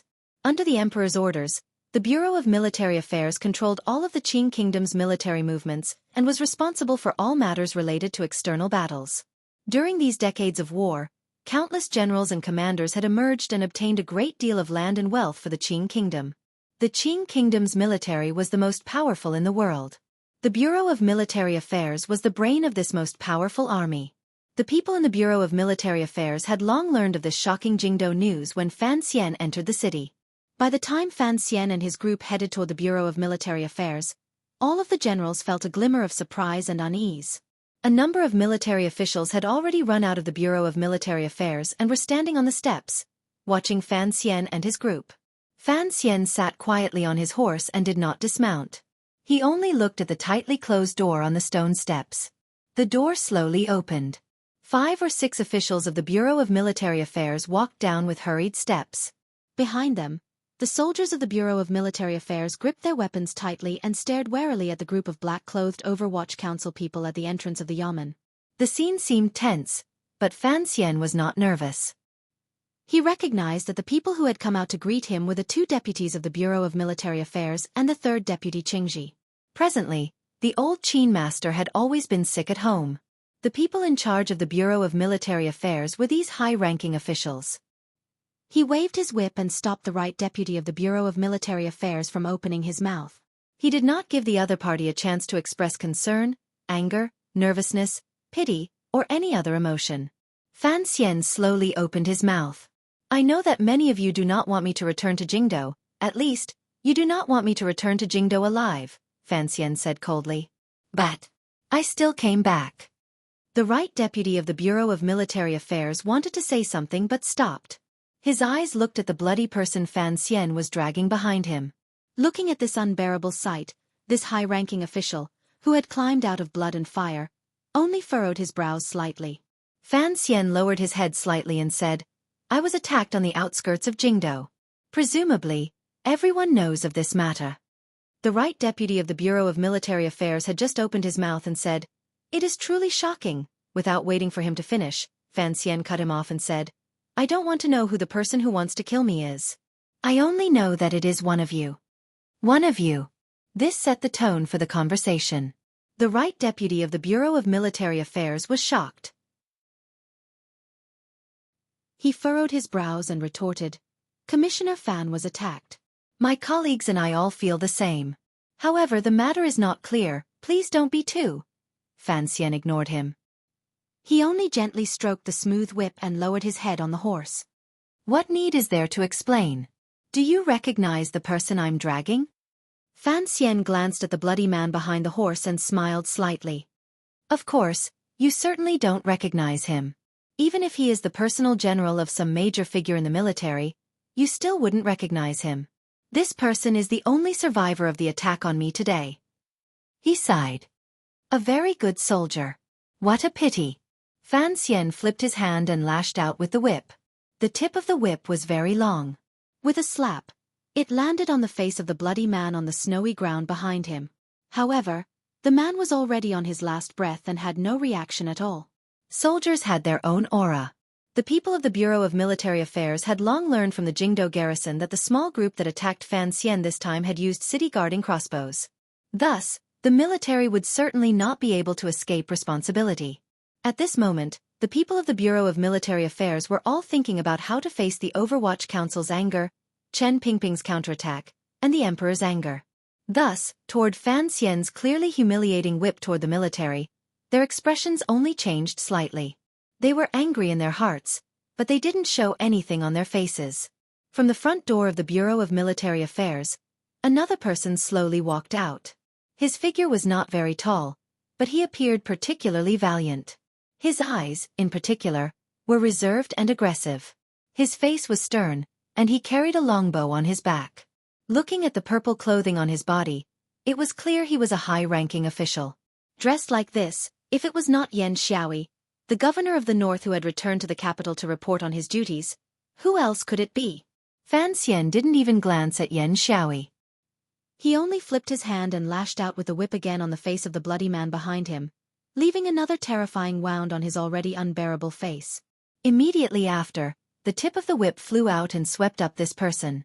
A knife light flashed, and the rope tied to the ponytail immediately snapped. The bloody man flew straight up, passing over the soldiers below the stone steps and landing heavily on the snowy ground in front of the Bureau of Military Affairs Yamen. He smashed into the air, sending up a flurry of snowflakes and blood. He landed perfectly in front of Yen Xueqi. Yen Xueqi lowered his head to glance. No one knew if there was a glimmer of change in his gaze. Fan Xian raised his right hand. Mu Tai pulled out the knife at his side and walked to the side of the only remaining carriage. Holding the hilt with both hands, he chopped down forcefully. The knife light fell. The last of the ropes in the carriage could no longer withstand the force. Half of the carriage wall collapsed with a loud bang. Countless round objects rolled out of the carriage. They rolled past the messy wooden boards and the pure white snow. They rolled under the stone lions of the Bureau of Military Affairs and could not be stopped. They gradually piled up higher and covered half the height of the stone lions against the road. They were human heads. Countless human heads piled up between the carriage and the stone lions. Specks of dirty blood, countless open and closed blood-stained eyes, and threads of flesh tied to the heads drowned the chest of the mighty stone lions in front of the Bureau of Military Affairs. "The 200 soldiers who ambushed me are all here," Fan Xian said lightly. He waved his horsewhip and pointed it at the Qing military elders on the stone steps. "I have given you the living. I have also given you the dead.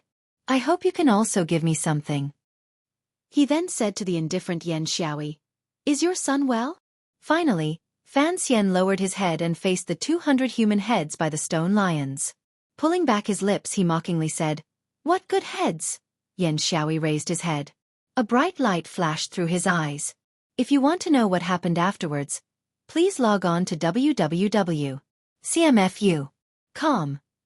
More chapters. Support the author.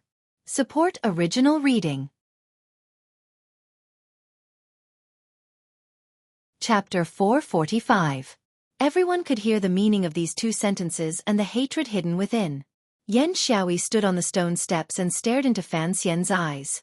It was as if he wanted to use his gaze to coldly nail him to death. He knew that he could not kill Fan Xian in Jingdo. This was a sorrowful reality. After so many years, he still found it hard to believe that even if the pretty boy on horseback in front of him cursed his son so sinisterly and threatened him in front of the entire capital. No, threatened him, he still couldn't do anything ahead of time. He was the son of a hunter, and the other party was the emperor's son.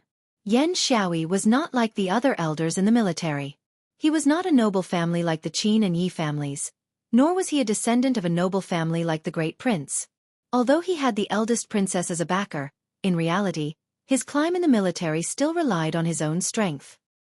His present glory and lofty position as the governor of the north were all fought for with his life in the north, the west and the south. His arrows were never a match. The front of his army had never been unable to hold out for 3 days. He had performed countless meritorious deeds for the Qing court. Thus there was today. Even though the emperor knew that he and the eldest princess had a close past, he still trusted him and favored him greatly. A few years ago, he had even made him the commander of the imperial army in the palace. What was the reason for all of this? It was because Yen Xueqi had a determined and powerful heart.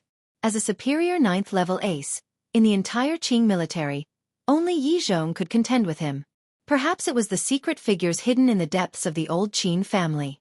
Thus, Yan Xiaoyi had never feared anything in his life. Occasionally, he would even wonder if his troops were facing a great grandmaster. Would the great grandmaster be able to escape his arrows? How could he be afraid of a young man?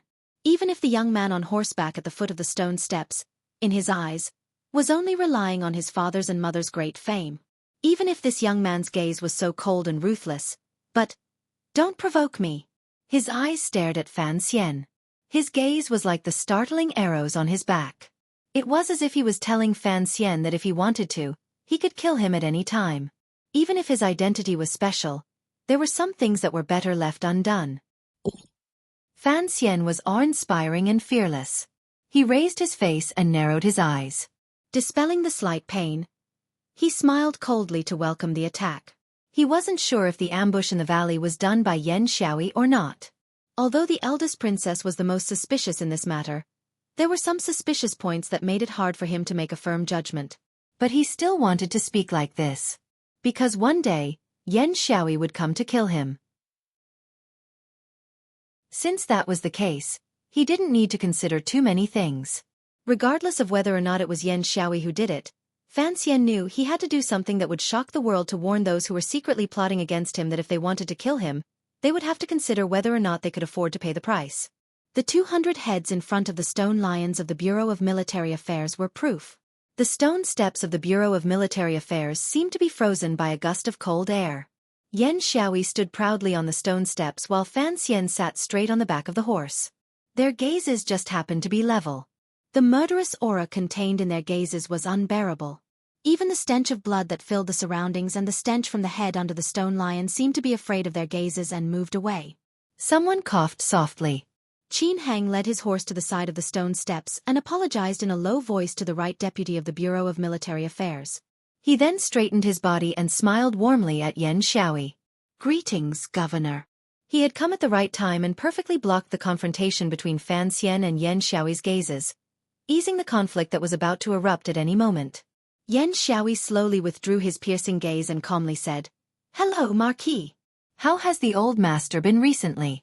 I have returned to the capital, so I have to go see him." Qin Heng had long been made a marquis. The old master Yan Xiaoyi spoke of was the old Qin master, who had long been ill in the manor. Given Yan Xiaoyi's status as the northern governor, in front of the pillar of the military, the old Qin master, he could only call himself a general. With Qin Heng coming out to ease the tension, Yan Xiaoyi had to give him face. However, Fan Xian didn't have to give it. He lowered his head and played with a horsewhip in his hand. "You're blocking me and Governor Yan." After Qin Heng was speechless, he was stunned. He didn't understand what Fan Xian was thinking. Was he going to challenge Yan Xiaoyi in front of the Bureau of Military Affairs?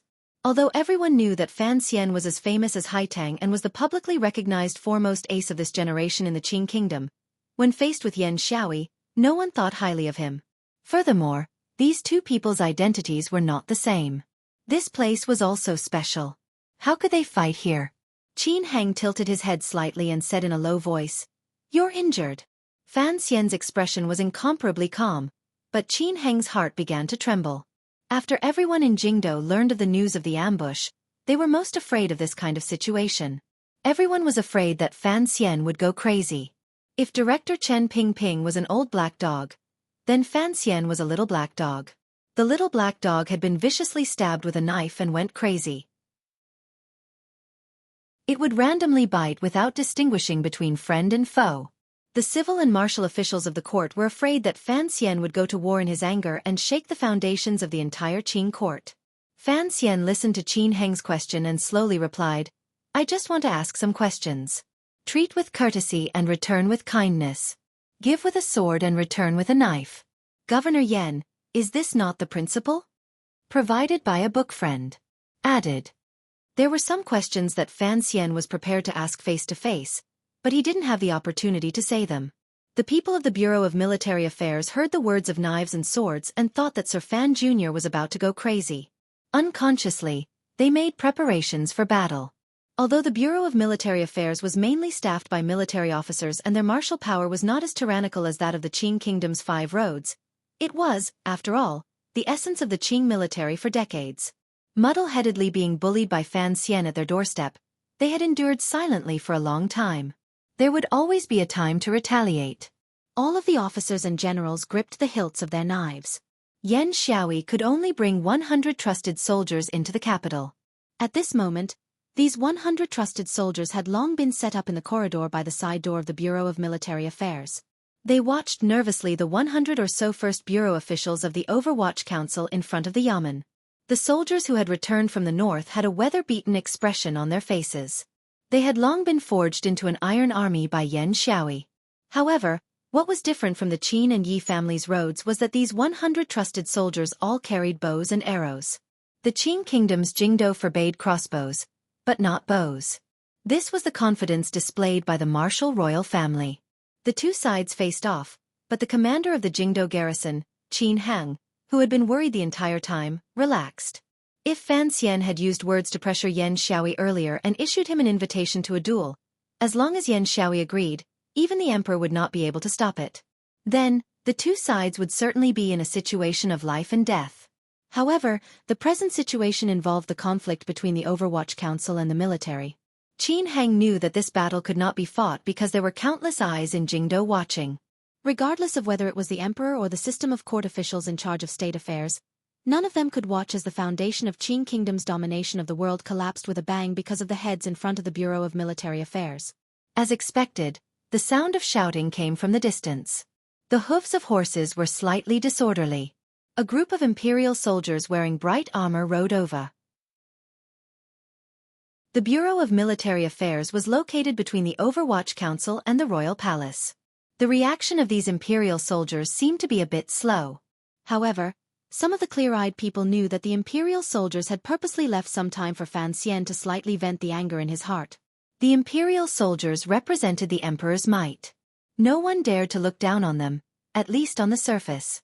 Thus, when the imperial soldiers lined up and separated the people of the Overwatch Council from the Bureau of Military Affairs soldiers, no one expressed any opposition. Furthermore, the person leading the troops was the Great Prince. The Great Prince had once been the commander of the Western expedition, and had deep ties to the military. Now, everyone knew that his relationship with Fan Xian was also very close. Seeing that he had come to mediate, everyone present let out a breath at the same time. They deeply felt that the emperor was wise. This person was truly too suitable. The Great Prince pulled the reins of his horse and came to Fan Xian's side. The worry on his face was immediately hidden. He nodded his head slightly and didn't say anything unnecessary. He only said, "Father knows of this matter. Go back to your manor and recover." Fan Xian looked at him with a not quite there smile, silent and waiting. Naturally, he was going to leave. He couldn't really start a massacre here with the Bureau of Military Affairs. However, the people he was waiting for had not all arrived yet. In a moment, 3 eunuchs of the eunuchs panted as they ran in from outside the crowd. They passed on the emperor's verbal edict, expressing their shock and condolences regarding the assassination of the plenipotentiary imperial envoy of Jiangnan Road. They severely criticized the Jingdo garrison and secretly reminded and intimidated the people of the Bureau of Military Affairs. Then, they ordered Sir Fan Jr. to immediately return to his manor to recover and wait for the court to investigate the matter before making a decision. In a moment, 2 officials whose bodies were clearly not very healthy also panted as they ran in. It was Xu the scholar and Hu the scholar. These 2 high-ranking officials of the Hall of Governmental Affairs expressed their comfort toward Fan Xian as well as their incomparable anger toward the murderer. Xu Wu was an old acquaintance of Fan Xian's, but it was the first time Fan Xian had seen Hu the scholar's appearance. He found that he was even younger than he had imagined. At most, he was in his 40s. Fan Xian sat on the horse in silence for a moment. He then said to the Great Prince, "You understand me. I have enough face in the first round. For now, I won't go crazy." The Great Prince nodded and said, "I'll see you off." Fan Xian pulled on the reins and spun on Tianhe Avenue. He turned the horsewhip to his left hand and raised it to point directly at the military people on the stone steps of the Bureau of Military Affairs. He waved it and didn't say anything more. The military people of the Bureau of Military Affairs felt that this whip from a distance seemed to have landed on their faces. Returning to the Fan Manor, the Great Prince asked about the specific situation in the valley at the time. After a moment of silence, he left the manor. Fan Xian knew that he was in a hurry to return to the palace to face the emperor's storm-like questions, but he didn't want to remind him too much. Even he himself still had many doubts about this matter. The palace had sent 3 imperial doctors from the Imperial Academy of Medicine to Fan Manor, but Fan Xian didn't need them. He only had the brothers of the Third Bureau apply medicine to his wounds. The remaining poison should be gone in a few days. As for the wretched wound on his back, he didn't know how many days it would take to heal. It was not until now that he was lying on his warm bed that Fan Xian's body and mind finally completely relaxed. Immediately, he felt a threat of tiredness that was difficult to resist. Even though his back was still burning with pain, he still hugged the pillow and fell into a deep sleep. When he woke, the sky was already dark. A serving girl went out and brought in a bowl of rice porridge warmed with hot water. The person who had been standing by Fan Xian's bed accepted the porridge and helped Fan Xian sit up. Using a spoon, he blew on it carefully and slowly fed it. Fan Xian took a bite and pressed his slightly dry lips together. Gazing at his father who was carefully spooning the porridge, he found that after not seeing him for a year, his father's hair had grown more white and his wrinkles had deepened. For some reason, for a moment, he felt his heart ache. "I've made you worry." Fan Jian didn't say anything. He only fed him a few more mouthfuls before putting the bowl of porridge on the table. Calmly, he said, "Back when you wanted to enter the Overwatch Council, I told you that there would be problems in the future. However, since the problems have already appeared, there is no need to talk about this anymore." Fan Xian was silent for a moment. He then said, "There are many things I don't understand." Fan Jian warmly said, "Tell me." Fan Xian told his father all of the questions he had in his heart when he was by the ruined carriage in the valley. He hoped to be able to give him some reminders from his father, who did not seem to reveal himself in court, but actually had a solid foundation and was skilled. Even the emperor could not force him to abdicate. "Since we have determined that it was the military who did it," Fan Jian said, "then we can analyze it. Other than the defense of Jingdo, the Qing army has 5 roads and 7 provincial soldiers. The border soldiers are the most powerful. The Yi family has 1 in Dingzhou, the Qin family has 1, and the Cangzhou border soldiers are under Yan Xiaoyi's control. There is also 1 on the Nanzhao line. The strength of the provincial soldiers is basically negligible. Even so, the 5 road soldiers are not divided so clearly. For example, the Yi and Qin families have students and old friends throughout the army and have a certain amount of influence in various areas." Fan Xian paused for a moment and then continued. "For example, the Great Prince's previous expeditions to the west were actually a large army drawn from the soldiers of the 5 roads. Once the war ended, the soldiers returned to the various places." Fan Xian was silent for a moment. He then said, "This is also one of the emperor's methods." "Correct. These generals have been promoted to important positions because of the Western expedition. They are like the hands and feet of the royal family. They are not people that the Yi and Qin families can order around. Thus, no one family can control the 5 roads of the border soldiers alone." Strangely, even though Fan Xian had been attacked by an assassination, the father and son did not seem to feel much emotion or anger. They only calmly analyzed the situation. For example, the defense of Jingdo. Within a radius of 40 li outside the capital, it is all under the jurisdiction of the Jingdo garrison. The garrison controls 20,000 people. Inside are the Qing Kingdom's most powerful imperial army, 10,000 people. There are also 13 city gate guards. They appear unremarkable, but they are directly under the control of the emperor's edict. The opening and closing of the Jingdo city gates is also an important yamen. The palace is also unified by the guards.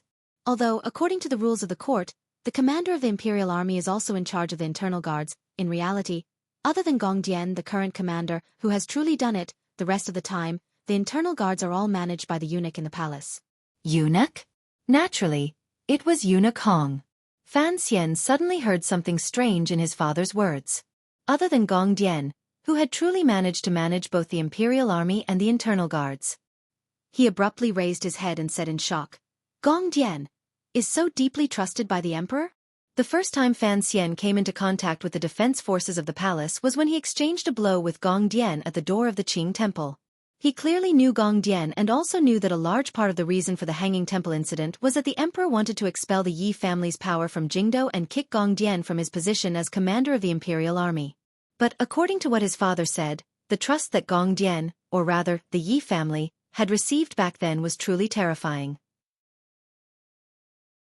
Then, why did the emperor forcefully push the Yi family to the side of the second prince and the eldest princess? Fan Xian faintly felt that he seemed to have grasped something important, but he still couldn't figure it out. He couldn't help but feel a headache coming on. Fan Jian quietly said, "Don't think too much into it." Although the emperor's divine foresight surpasses others, he would not go so far as to play tricks with the defense forces of Jingdo. As for why he wants to kick the Yi family out, I think I can guess a little. Fan Xian furrowed his brows and said, "Father, what is the reason?" Fan Jian smiled and helped him lie down gently. Slowly he said, "Don't forget, your mother's surname is also Yi. When she first entered Jingdo, she once beat up Yi Zhong.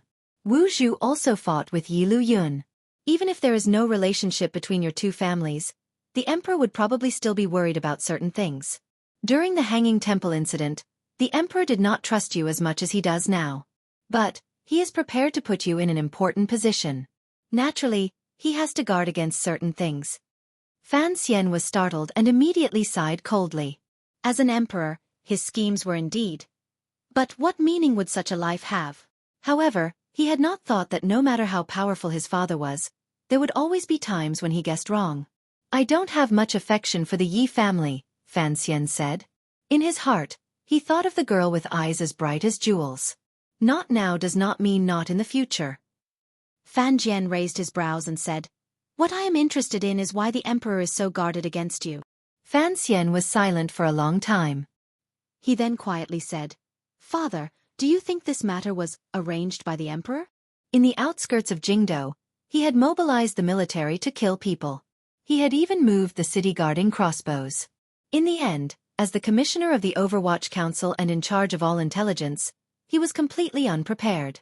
Every time he thought of this matter, Fan Xian always felt that behind the ambush in the valley, it was not just the craziness of the eldest princess's side. There should be something even deeper hidden. In his list of suspects, the emperor was naturally ranked first. As for the second, it's not the emperor, Fan Jian suddenly said faintly. Right now, he doesn't even have enough time to love and pamper you. How could he kill you? Unless he is about to die. Fan Xian was silent and asked, to be able to make the Jingdo garrison and Overwatch Council lose their effectiveness at the same time. Other than the emperor, who has this power?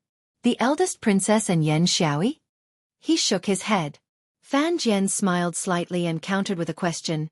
You should be guessing something. Otherwise, why didn't you go into your own courtyard to have a look when you returned from the Bureau of Military Affairs? To be continued, if you want to know what happened after, please log on to www.cmfu.com. More chapters. Support the author. Support original reading. Chapter 446. Impossible. Fan Xian lay on the bed and shook his head as he spoke. However, he immediately began to cough. It seemed that even his internal injuries knew he could not completely trust his judgment. In his agitated emotions, it was hard not to have some reaction. However, Fan Xian still felt it was impossible. Ever since he was young, he had followed Xueqi to learn the basics of biological poisons. He learned the rules and composition of the Overwatch Council's departments. He learned the Overwatch Council's unique way of doing things and killing techniques. From a young age, his life was intimately connected to the Overwatch Council that the Qing officials and people feared the most. In other people's eyes, he was a child, at most a child with a bit of a genius aura. However, he knew that Fan Onji's soul had already matured when he was in Danzhou. Thus, he had long understood that his future life would be intimately connected to the Overwatch Council. After entering the capital, the appearance of the Commissioner's token made Fan Xian understand the good intentions of the elders of the Overwatch Council. They wanted to hand the Overwatch Council to him or return it to him.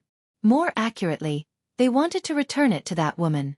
By now, Fan Xian had an immeasurable amount of wealth, a reputation known to the world, and an extremely high status. Perhaps all of this was due to the experience of his two lives, the countless poems and song lyrics of his predecessors, and the unswerving determination that he had trained since he was young. But he knew that all of this was just an external object. It was difficult to tie it to him, and he could lose it at any time. The reason he could still have all of this was because he relied on the power of the Overwatch Council. No matter how one looked at it, the Overwatch Council was the foundation of Fan Xian's existence in this world. The attack in the Snowy Valley was different from the assassination in the Hanging Temple. The heavy injury he received after being suspended in the air was completely an accident. The Shadow's attack was completely under Chen Pingping's control. If he had not coincidentally reached a bottleneck in the tyrannical scroll and coincidentally had his meridians broken, presumably, he would not have received such a heavy injury. However, the attack in the Snowy Valley was to kill him. Once it began, there was no possibility of it being stopped. If it was really as his father had said and he guessed, this foundation had suddenly loosened. Fan Xian could dejectedly leave at any moment. Regarding this guess, regardless of whether it was rationally or emotionally, Fan Xian did not want to accept it. He could not accept it. Impossible. Fan Xian once again used a heavy tone to repeat these 3 words. He was the commissioner of the Overwatch Council. After these 2 years of Chen Pingping purposely letting go and supporting him, he had long placed his own people in the 8 bureaus. The Qinian unit had become a special department. He had him in the 1st bureau, Yan Bingyun in the 4th bureau, Fei Jie in the 3rd bureau, Wu Xian in the Black Knights in the 5th bureau, and now there was Jinggu. No matter how he thought about it, Fan Xian was no longer the lonely man he once was. The resources of the entire Overwatch Council had long been firmly held in his hands. He truly did not understand. Even if there was a traitor in the council, it was impossible to completely keep him in the dark and cooperate with his enemy. Unless it was him. This was the person she had been thinking about in the valley. But he was so kind to her. That pair of hands that were always placed on the wool blanket were so steady. That skinny, disabled body seemed so reliable. No matter where she was, she always felt that he was her biggest support. No matter what she did not have a trace of fear. There has never been anything impossible in this world, Fan Jian said coldly. Back then, how was your mother compared to you now? She similarly had the Overwatch Council in her left hand, the palace treasury in her right, and behind her was Lao Wu.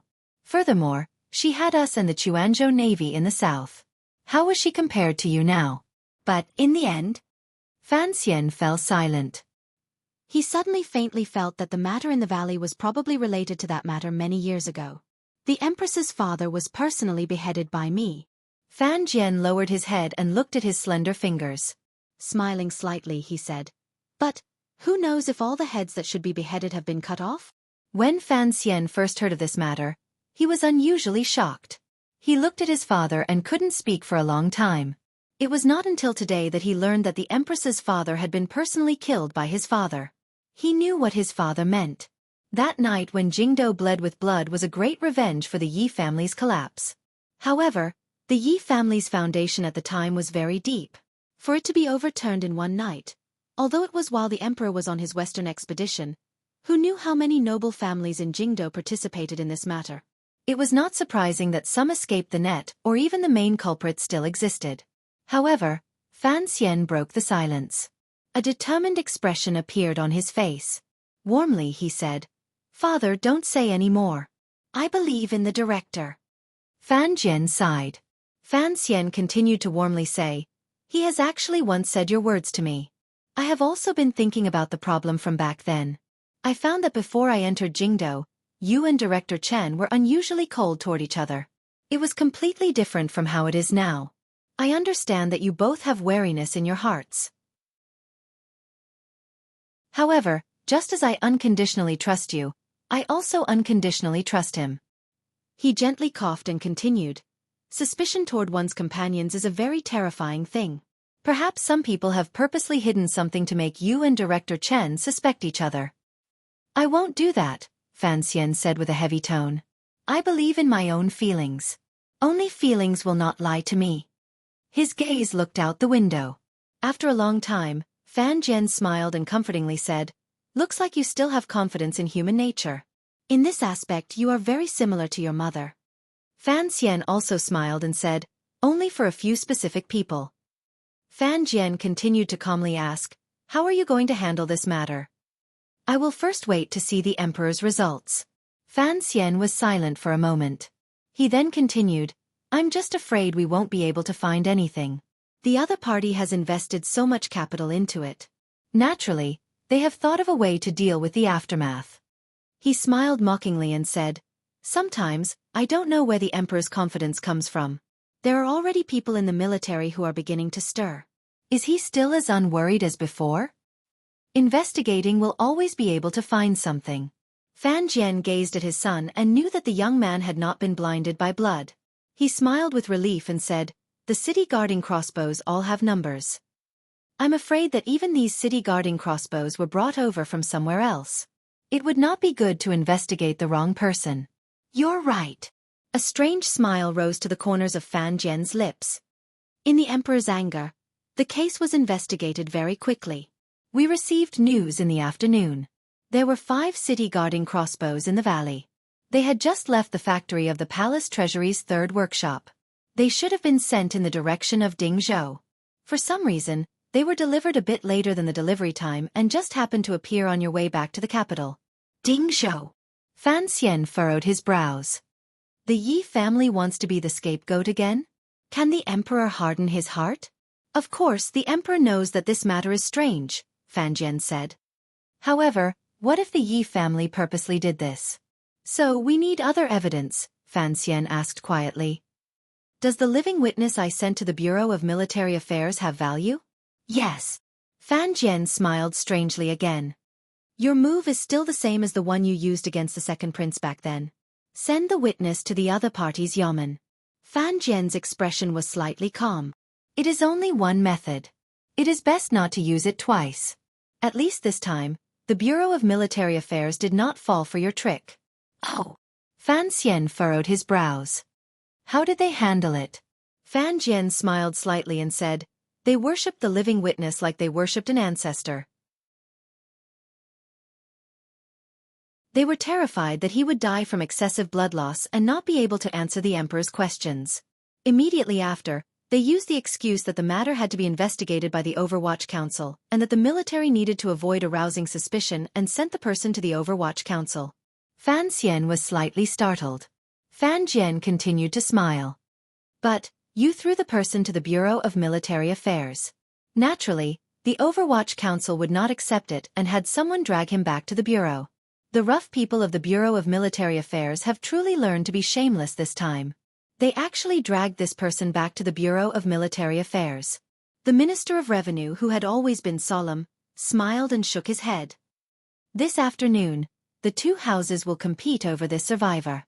You give him to me, I give him to you. It's like this person is a hot potato. No one wants to take him." Although Fan Xian's mood was heavy after the ambush, hearing his father's words, he still couldn't resist smiling. It was as if he could see this afternoon on the Tianhe Road. In the center of the Qing court's power, the 2 yamens were like pork being dragged back and forth. That good soldier had probably never in his life thought he would receive such treatment. How was it handled in the end? In the end, the palace gave the order and the Overwatch Council was taken into the prison. Fan Xian sighed. Who would have thought that after sleeping for an afternoon, so many things would happen in Jingdou? Fan Jian looked at his son calmly. A moment later he slowly said, "You were ambushed by the army. This is the biggest thing after that night of bloodshed in Jingdou. Furthermore, you came back alive. Who knows how many people will no longer be able to sit peacefully in their manors. This night, who knows how many people will not be able to sleep." Fan Xian was silent. "Are you really going to do it?" "I won't do it myself," Fan Xian said quietly. "But, I will make them feel pain that reaches into their bones." Fan Jian nodded and said, "Handle it yourself. Just, don't offend the entire military." "I know what I'm doing." Fan Jian stood and left his bedroom. "In the end," he said, "you must live." That night, there were countless people sitting in secluded rooms. Their minds were restless and they were silent. The news of Fan Xian's assassination had long spread throughout Jingdou. Today's routine court conference had come to an abrupt end because of this sudden incident. According to the private discussions of the officials who had left the court, after the emperor heard the news, he appeared relatively calm. He immediately ordered the commander of the imperial army, the great prince, to go out of the palace to patrol. He also ordered the scholars Xu and Hu to comfort the emperor on behalf of the emperor. According to eunuch Yao in the palace, after the emperor returned to the royal study, he crushed an official porcelain teacup in his hand and was silent for a long time. Everyone knew that the emperor had sunk into a rage, but not everyone was afraid. The people who had been in charge of the Valley incident or had secretly helped the Valley incident all had sinister intentions and were making plans uneasily in their own manners. Since these people dared to kill outside Jingdo, they had made preparations to welcome the emperor's anger and the Overwatch Council's revenge.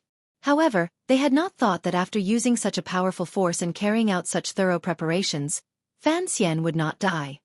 He didn't die. In the Eastern Palace, the Crown Prince said through gritted teeth.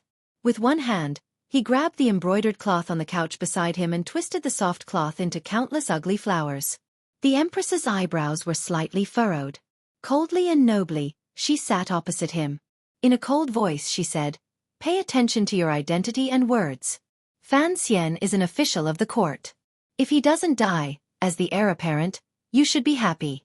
How can you be so disappointed?" The Crown Prince laughed coldly. "This is the Eastern Palace. Besides, everyone knows that between me and Fan Xian, only one can survive. I'm afraid everyone is guessing that the Valley incident was arranged by me. Since that is the case, why should I pretend to be so benevolent?" The Empress looked at him calmly.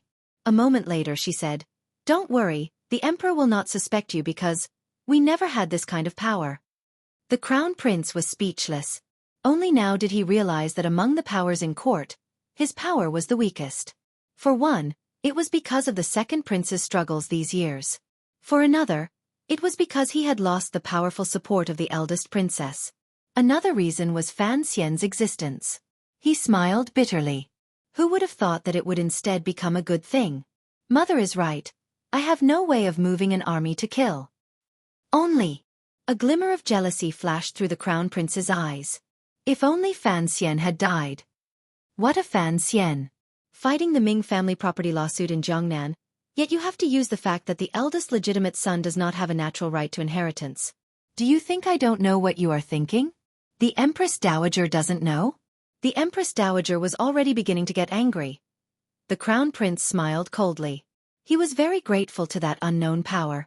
Under such circumstances, they dared to directly attack Fan Xian and help many people in Jingdo do what they wanted to do but didn't dare to do.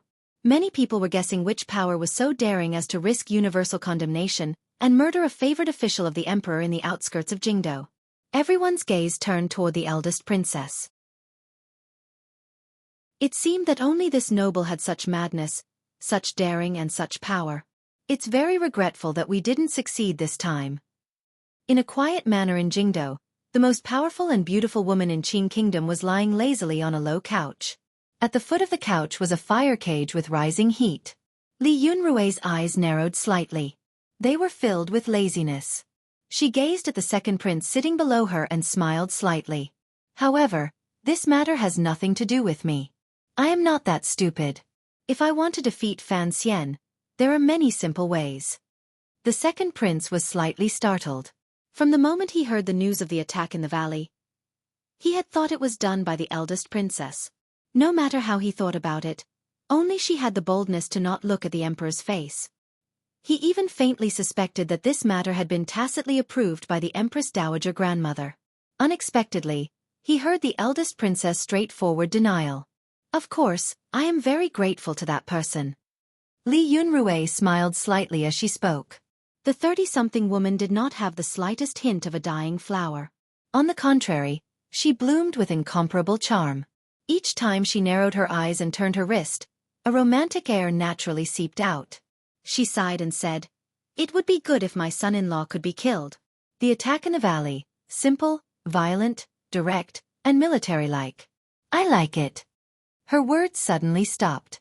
The second prince didn't know what to say. The room was filled with a speechless sigh. After a long time, the eldest princess slowly shook her head and said, "He still couldn't kill him like this. Is it because his luck is good enough, or is it something else?" The second prince and eldest princess met each other's eyes and saw the unease and self-mockery in each other's eyes. Fan Xian truly was a monster with luck that could not be any better. Perhaps, it could be said that everyone who valued him so highly still underestimated his strength. The details of the attack in the valley had long reached the desks of these nobles.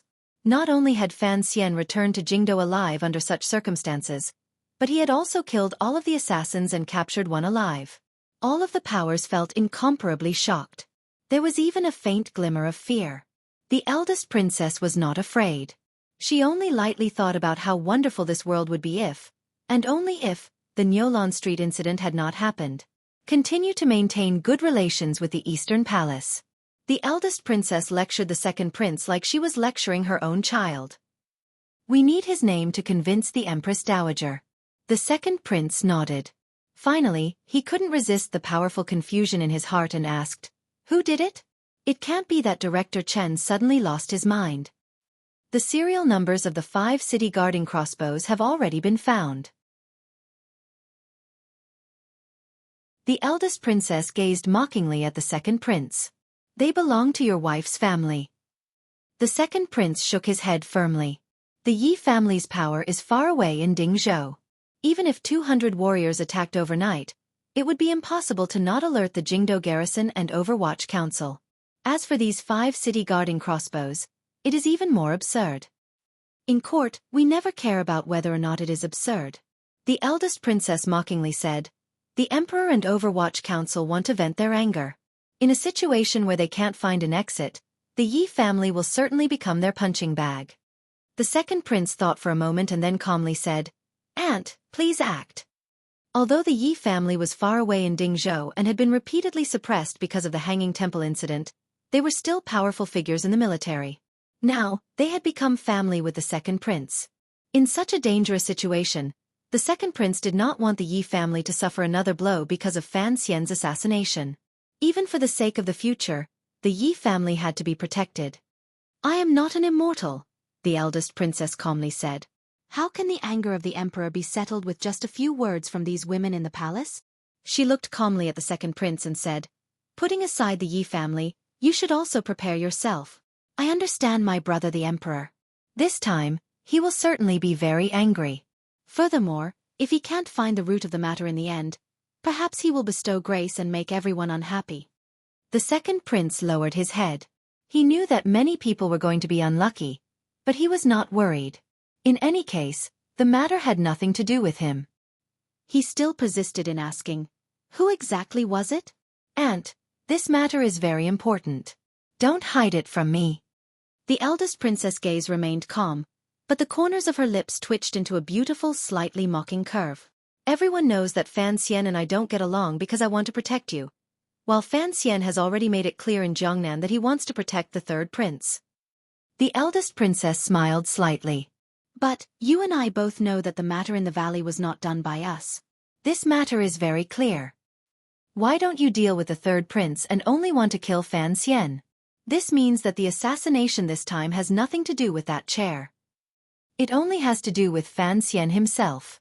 Other than that chair, the only thing that has to do with Fan Xian that is enough to cause a certain major figure in the military to take action is that woman from back then. Why would that major figure in the military want to kill Fan Xian because of that woman? It must be because he knows that if Fan Xian actually ascended in the future, or if he helped the third prince ascend, once he knew certain things, he would certainly have their family finished for that woman. It looks like that major figure in the military must have something to do with that woman's death." There was no need to delve deep into the matter. The eldest princess only slowly spoke each sentence as if she was talking about daily life. She was incomparably close to the original truth of the matter. "But, the night Jingdo bled with blood?" The second prince furrowed his brows. "Didn't everyone who participated in the Yi family matter die?" The eldest princess smiled sweetly. A moment later she said, "Is the Empress Dowager and the Empress dead?" A glimmer of fanaticism suddenly appeared between her brows. "Furthermore, if I haven't gone crazy, since that major figure in the military was able to live so gloriously until now, I'm afraid that the death of that woman back then was not so simple. Oh, I admire him more and more than when I was young." The second prince's lips were dry. He knew who his aunt admired. In the depths of his heart, he was incomparably shocked by his aunt's deduction. If the truth of the matter was really like this, then it could only be said that his aunt's heart was too sensitive and frightening. However, he could not be certain of this. A moment later he furrowed his brows and said, "But, I heard that on Fan Xian's way back to the capital, the son of the governor once shot an arrow. The eldest princess smiled lightly. You also know that although that major figure in the military hides in his manor every day, his hands are stretched out outside. Yan Xiaoyi's son has always been hidden under his hands. This time, it looks like this major figure is also afraid that the emperor will actually find out about him and forcefully wants to drag us down with him. The second prince sighed and said, "It looks like everyone wants Fan Xian to die. I really don't know how father will handle this." "I have to thank your father," the eldest princess said with a slight smile. "He has turned Fan Xian into a lonely official. At the same time, he has unconsciously pushed everyone to our side. The Yi family is like this, and today, that major figure in the military is also like this. My God, one thing after another has been taken by him and given to my good son-in-law, and one by one, he has given me even better things in return. How can this world be so adorable?" The palace treasury, the Cui family, the Ming family, and even her own daughter. The eldest princess slowly tightened her fists. She maintained a gentle smile on her face, but her words revealed a glimmer of mockery. "I have always respected him, but I also clearly know that he has a fatal weakness." The second prince didn't dare to continue. "He is too suspicious." The eldest princess smiled slightly. "Those who are suspicious are bound to lose." Without question, the eldest princess had an intelligence that was difficult for the common people to reach when it came to judging the political situation and the traps in the field of fame. However, regarding the attack in the valley, she had only guessed the surface. As for the deeper reason, other than one person, probably no one knew. Even the major figure in the military who was in charge of the attack in the valley did not know. In a quiet and large manor in Jingdo, this manor took up half the street. It was incomparably large and luxurious. Everything was built according to the mansions of nobles. Inside and outside the courtyard, there were all kinds of trees. In the dark night, it looked like the messy hair of giants piercing the lonely sky. An old man wearing a cotton robe was watering the vegetable fields in front of his courtyard. The old man wore a pair of cotton shoes. The heels of the shoes were already a bit worn out. He wore a cotton robe and cotton shoes, plain and simple. This was a temperament forged from countless years in the military. He loved growing vegetables. Particularly after he got old, he rarely went to the courtyard to sit. He liked to work on the few plots of vegetable fields at home. His sons and grandsons all knew of his hobby and brought a lot of rare vegetable seeds. However, he didn't grow them. He only grew cabbages and radishes, the two most commonly eaten vegetables in the military. He was different from that muddle-headed King Jing. He didn't rely on the fields to express his sorrow. He was just used to it, used to growing vegetables, used to being simple and direct. "There are some small matters tomorrow, so I will be even later. I will write less. I wish everyone a happy weekend." Bow and leave the stage. To be continued. If you want to know what happened next, please go to www.cmfu.com. There are more chapters. Support the author, support the original reading.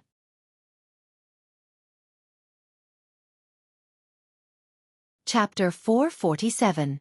The old man placed the wooden spoon in his hand on a rock beside the vegetable patch, and then slowly sat down with his hands on his waist. He appeared to be struggling. It had just snowed, and the weather was cold. The vegetable patch was full of snow and mud. How could vegetable leaves grow, and how could they need to be watered? However, tonight, he unconsciously picked up the wooden spoon again and used clear water to water the ground. It was as if he wanted to wash away something. The old man was very old. After Xiao En and Zhuang Mohan died, he became the only person in the world who was fortunate enough to personally witness the founding of the Qing kingdom. After 50 years, the deep wrinkles on his face and the increasingly conspicuous yellow spots were telling of his history and the history of the country. 3 emperors? More than that. How many emperors had he served? The old man couldn't quite wrap his head around it. However, when the previous emperor ascended the throne, he had, without question, chosen the correct path. That was why he had obtained an irreplaceable position in the military for his family. The current emperor was, without question, the one he admired the most out of all the emperors he had served. 3 northern expeditions, southern expeditions, and western expeditions. Although he had always held the fort in Jingdo with the authority of an important military official, stabilizing the emperor's rear, the sons and nephews in the military had followed the emperor. Some had slept in foreign countries, and some had returned home in glory. The Qing kingdom was fought out on horseback using guns, knives, and crossbows. The old man had also dealt with these weapons his entire life.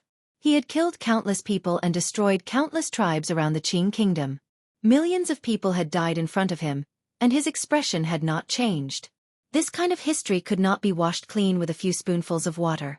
In this long period of history, who knew how many famous generals, good ministers, wise monarchs, and grandmasters shone with their own unique brilliance?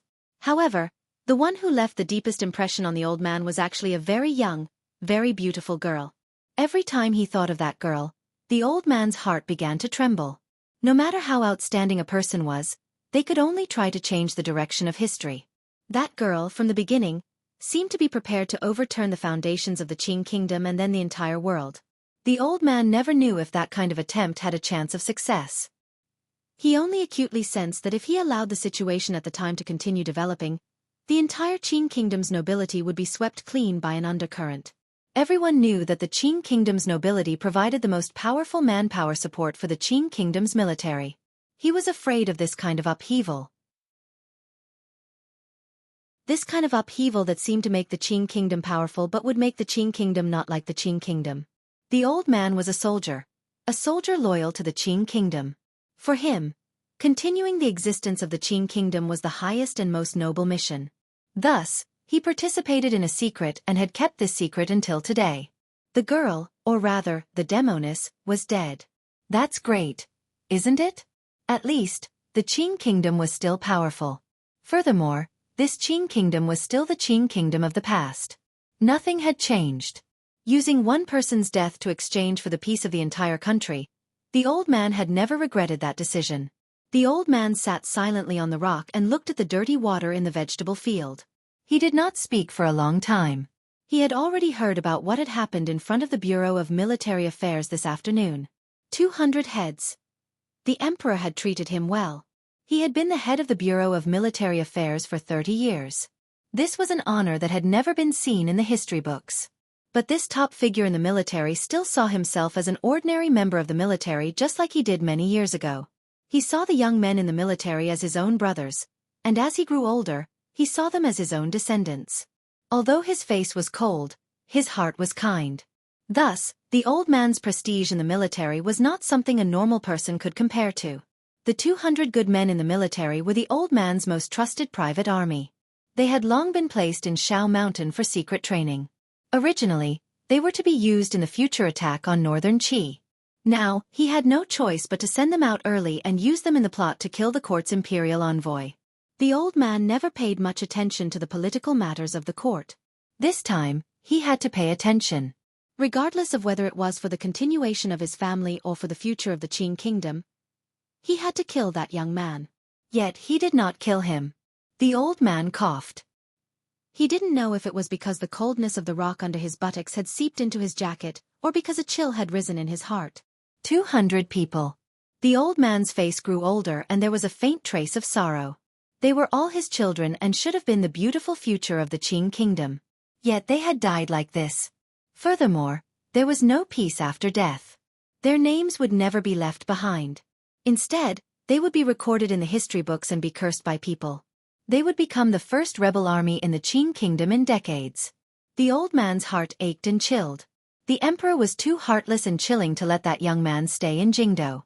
Furthermore, he was weighted every day. Looking at the trend, there would never be a day when it would stop. Even if that young man could not move while the emperor was alive, what about in the future? After he and the emperor both died, would that young man not bring up old scores? He had participated in the shocking murder case of Yi Qingmei. Did he expect her son not to bring up old scores? Ever since that young man from Danzhou had been summoned to Jingdo by the emperor a few years ago, an additional chill had appeared in the old man's heart.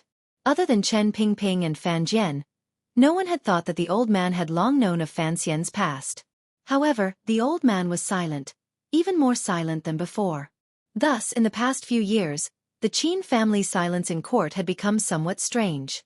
Because that young man was the emperor's flesh and blood, the old man could not do anything ahead of time. He was only watching to see how the emperor would arrange this young man. At the beginning, the old man was at ease because that young man seemed to be just a wastrel. He spent all day with Crown Prince Jing in the brothel, fighting over a woman's affections and boxing in the dark. He did not show anything special. Then, the old man became slightly worried because that young man was going to marry Princess Chen and prepare to take over the palace treasury. Furthermore, he wrote 300 poems in one night in the palace and became famous. However, he immediately relaxed because how could a mere palace treasury be in the eyes of a military leader? No matter how powerful one's wealth was, it was no match for knives and spears. No matter how stunning the poems were, they could not stand up to the galloping of horses. However, gradually, the development of the matter made the old man, who had been watching coldly from the side, wary. Only now did he know that the emperor had secretly given this young man the commissioner token of the Overwatch Council. As the most powerful figure in the military, the old man had cooperated with the Overwatch Council countless times over the years. Of course, he was most aware of the terrifying power of Chen Pingping and the Overwatch Council. Thus, he felt a glimmer of unease and chose to declare his position for the first time, to speak to the emperor and have Fan Xian go on a diplomatic mission to northern Qi. He knew that this diplomatic mission would not be as easy as it appeared. Because of Xiao En, there were still many difficulties. After the old man spoke, he once again fell silent. He secretly prayed that it would be best if the young man stayed in northern Qi forever and never came back. However, the development of the matter once again disappointed him. Fan Xian returned to Qing Kingdom in one piece and had even more power and fame. The old man once again fell silent. He calmly and steadily watched the young man. He watched him happily fight with the second prince in Jingdo. He watched the Imperial College, the Hanging Temple, and the palace. He found that this young man was indeed as he had expected. He was ruthless, clever, willing to pay any price, and held grudges. Powerful. The old man felt a glimmer of fear. Although Fan Xian was still far from enough to make him feel fear, each time he thought of that woman in the past, that Fan Xian was her son, and that Fan Xian seemed to be walking the same path as that woman, using a very short amount of time to obtain great power, and when he was even more ruthless and vicious than that woman, he felt a little afraid. Additionally, he did not know what the emperor was thinking. So, other than silence, he began to try to find a gentle way. He was gambling that Fan Xian would never know the relationship between the Qin family and the past. Thus, the old man chose to retreat and not ask or answer. In fact, after the emperor became angry because of Fan Xian's matter and gave the imperial censorate a beating, the old man directly chose to say he was sick and not go to court. He also did not go to the Bureau of Military Affairs to oversee matters. He just quietly stayed at home in retirement. The emperor was supporting Fan Xian, so the old man had to retreat. He kept retreating to the end to prevent the old matter from being dug up. The old man knew the emperor had this kind of ruthlessness. This was not him being angry with the emperor. Rather, he was expressing to the emperor that he knew his place. He also unconsciously did not want to interact with Fan Xian in court. On the other hand, the old man arranged for his son to be on good terms with Fan Xian. He also invited Fan Xian to his manor for a chat and observed him closely for a long time. If later matters continued to develop like this, perhaps the old man could still treat Fan Xian as a junior worthy of respect. The doors of the Qin family could always be open to Fan Xian. However, everyone knew that plans could never keep up with changes that came so quickly and left one at a loss. The Ming family had the old man's shares. The Qin family was all in the military. If they wanted to get cash, it was much more inconvenient than the officials in court. Thus, many years ago, when the eldest princess sent someone to respectfully bring 10% of the shares to the Qin manor, the old man nodded his head reservedly. He had always thought that the eldest princess was an intelligent person rarely seen in the royal family. Even if Fan Xian investigated Jiangnan, the Qin family would not be afraid. They only had 10% of the shares among the wealthy merchants in Jiangnan. How could the emperor punish the always loyal top family in the military for such a small matter? Yet there was the matter on the East Sea Island. Privately moving troops and massacring an island was a shocking matter.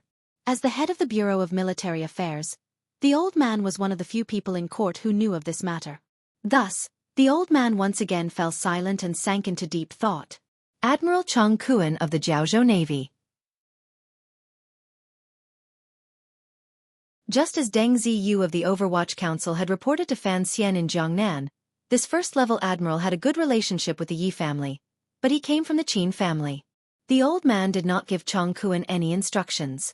The Qin family did not interfere with Chong Kuan's actions. It should have been the eldest princess's intention. After all, everyone had great benefits in Jiangnan. But the old man knew that the emperor clearly knew that Chong Kuan was a member of the Qin family. Chong Kuan was already dead, and the Jiaozhou navy had been purged.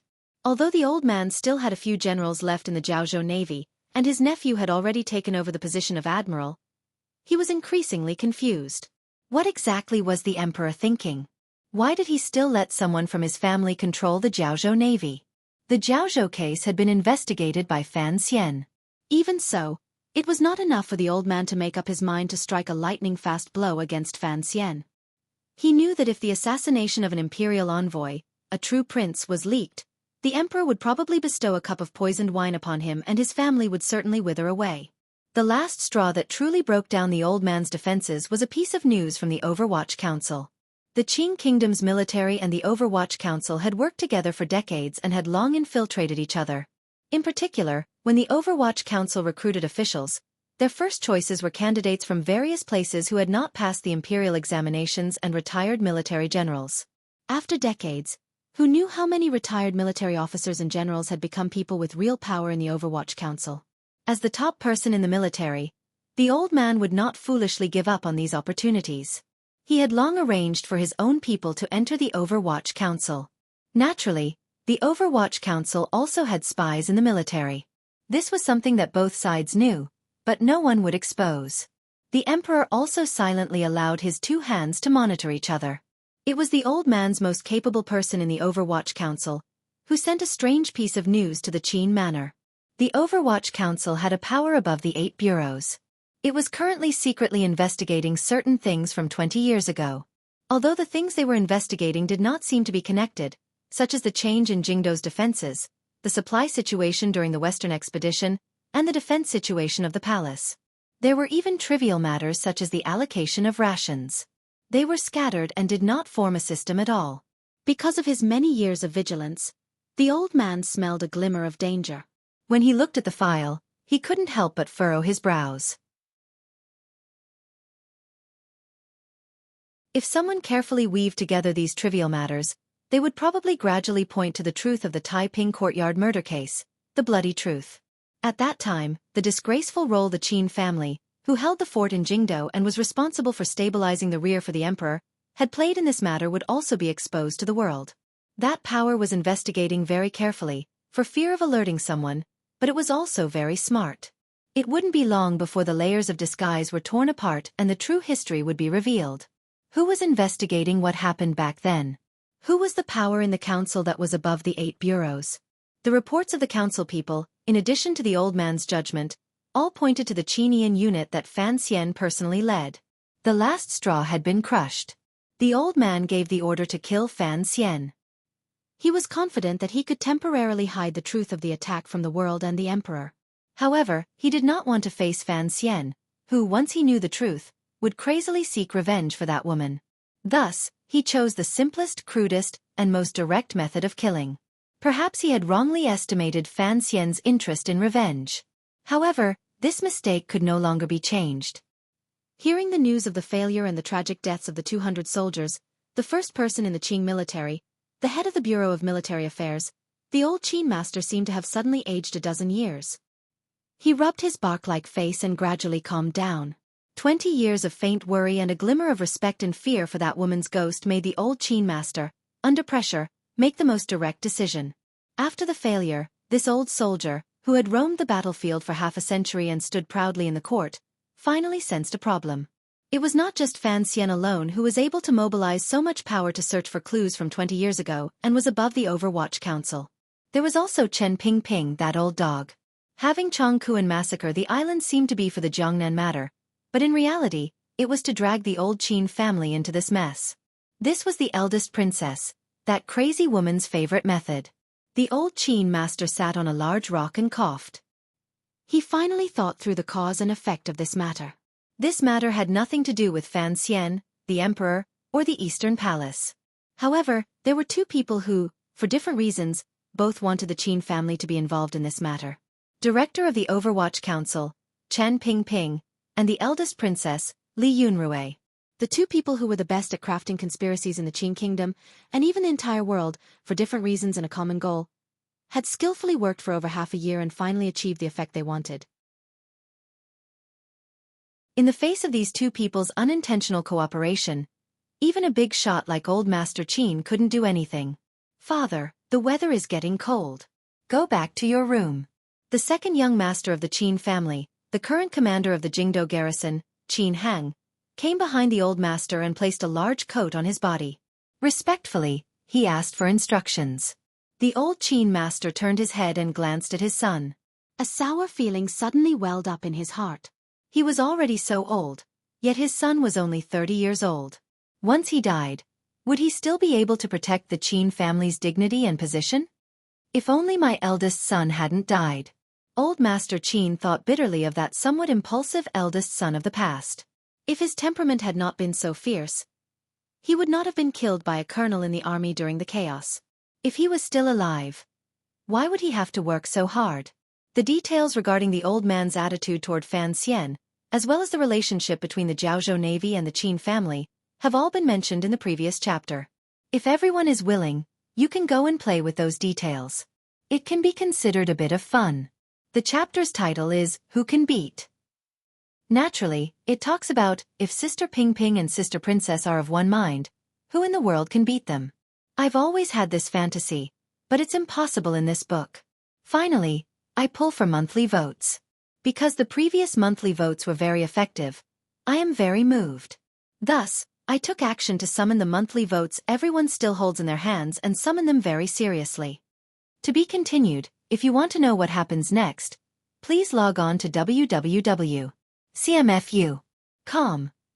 More chapters. Support the author. Support original reading.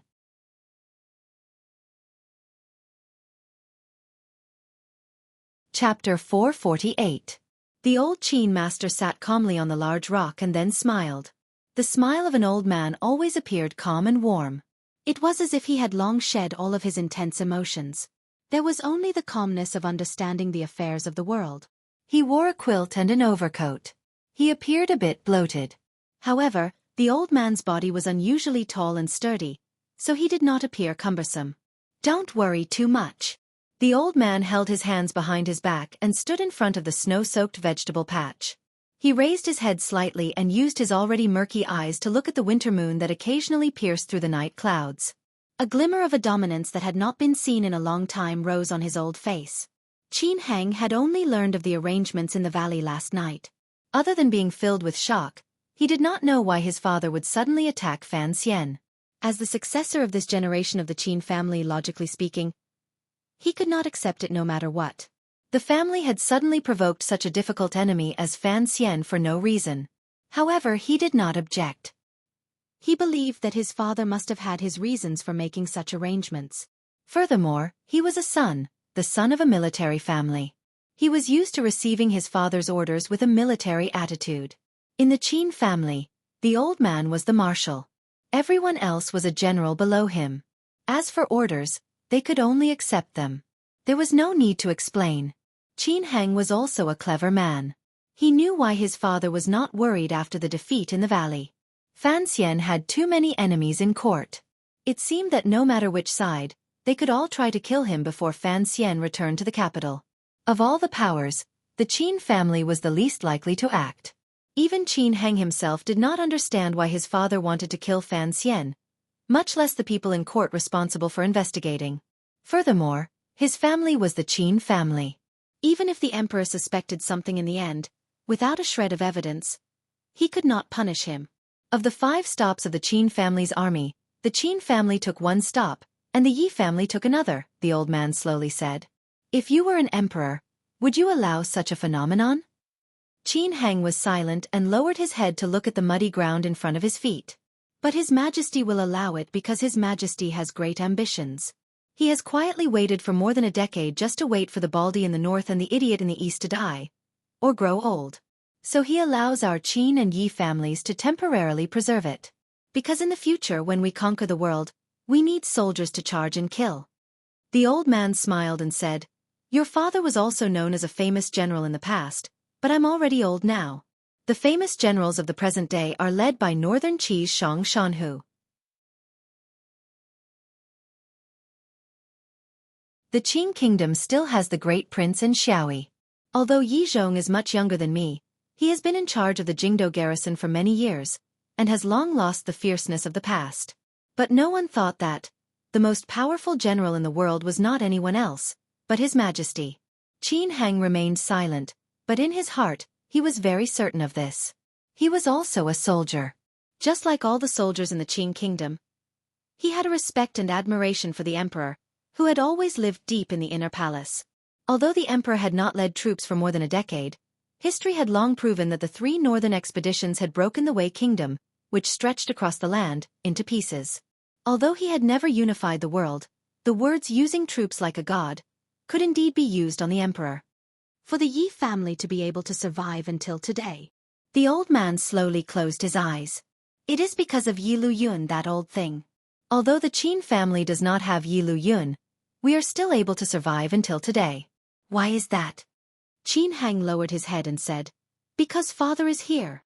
This was a very sincere compliment. The old Qin master was silent for a moment and did not refute this. His students and old friends were all over the court and the military. If Yi Lu Yun was using his exceptional martial skills to preserve a path of survival for the Yi family, then the Qin family was living happily in the Qin kingdom under his protection. All of this originated from him, so he had to live. Although he was so old and often sick, he still had to live. "I am loyal to the emperor. Loyal to the Qin kingdom," the old Qin master slowly said. Old Master Qin slowly said, "I've never done anything to let your majesty down, so your majesty will never let me down." Qin Heng's heart thumped. He thought to himself, killing the imperial envoy in the valley today. That was the emperor's illegitimate child. Was this not wrong to the emperor?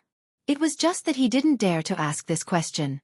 The old Qin master's eyes looked straight ahead. A domineering aura that he had cultivated from 50 years in the military sprang up. "You don't understand why I would choose to act at this time. I also don't want to tell you everything that happened in the past. I just want to teach you what is the right time to act. When no one expects you to act, act." The old Qin master turned his head and glanced at his son. "When everyone can act, you act. This water is already muddy enough. It doesn't matter if we add one more. No one knows what is below the muddy water, so we will be safe." Although the emperor is exceptionally wise, he is, after all, deep in the palace. He is unable to obtain first-hand information on many things, the old Qin master calmly said. Old Master Qin calmly said, "There are only 2 people in this world who can guess or know that I have something to do with the valley. What's amazing is that neither of them will tell His Majesty about this. Thus, although the operation this time failed, as long as it is not brought out into the open, it is in itself a success." Qin Heng endured for a long time and finally couldn't resist asking in a low voice, "Why won't those 2 people tell the emperor?" "Because the old cripple has been silent from the beginning." A glimmer of mockery rose to the corners of the old Qin master's lips. Regardless of the reason for his silence, the attack in the valley this time had the cooperation of the Overwatch Council. If he brought this matter out now, how would he explain it in front of the emperor? Qin Heng understood, but he still did not understand why Director Chen was silent. Did he also want Fan Xian to die? This was something that did not make sense. He was silent for a moment and then said, "But, if the director pulls out the person we buried inside, can't he tell the emperor his guess?" "Guess," the old man said coldly. The old man said coldly, "You also know that this is just a guess. Why should His Majesty believe his guess? Furthermore, how could that person be so easy to pull out?" "What about the other person?" A glimmer of color appeared on the old Qin master's old face. It was as if the struggle he had not participated in for a long time had made him younger. In a quiet and mocking voice he said, "In the court under the emperor's rule, the only people I am wary of are Prime Minister Lin and Director Chen. Prime Minister Lin was forced by the emperor to resign, and Chen Pingping has other thoughts. As for the eldest princess," the old man said with a glimmer of a mocking smile, "if the eldest princess wants to stir up trouble, the Qin family will have problems. Can Yen Xiaoyi stay out of it?" Qin Heng raised his head in shock. He had only learned of the matter of Yan Xiaoyi's son hiding among his subordinates last night. Furthermore, from his father's expression, he understood. Yan Xiaoyi's son's night attack on Fan Xian in front of the valley, and then dragging Fan Xian and his group into the valley had been single-handedly arranged by the old man. Thinking of this, he couldn't help but feel a trace of respect for his father. The old man hadn't done anything for many years, but once he did, he was indeed powerful. My Qin clan has always stood on His Majesty's side and maintained a neutral position in the court affairs. Old Master Qin said indifferently.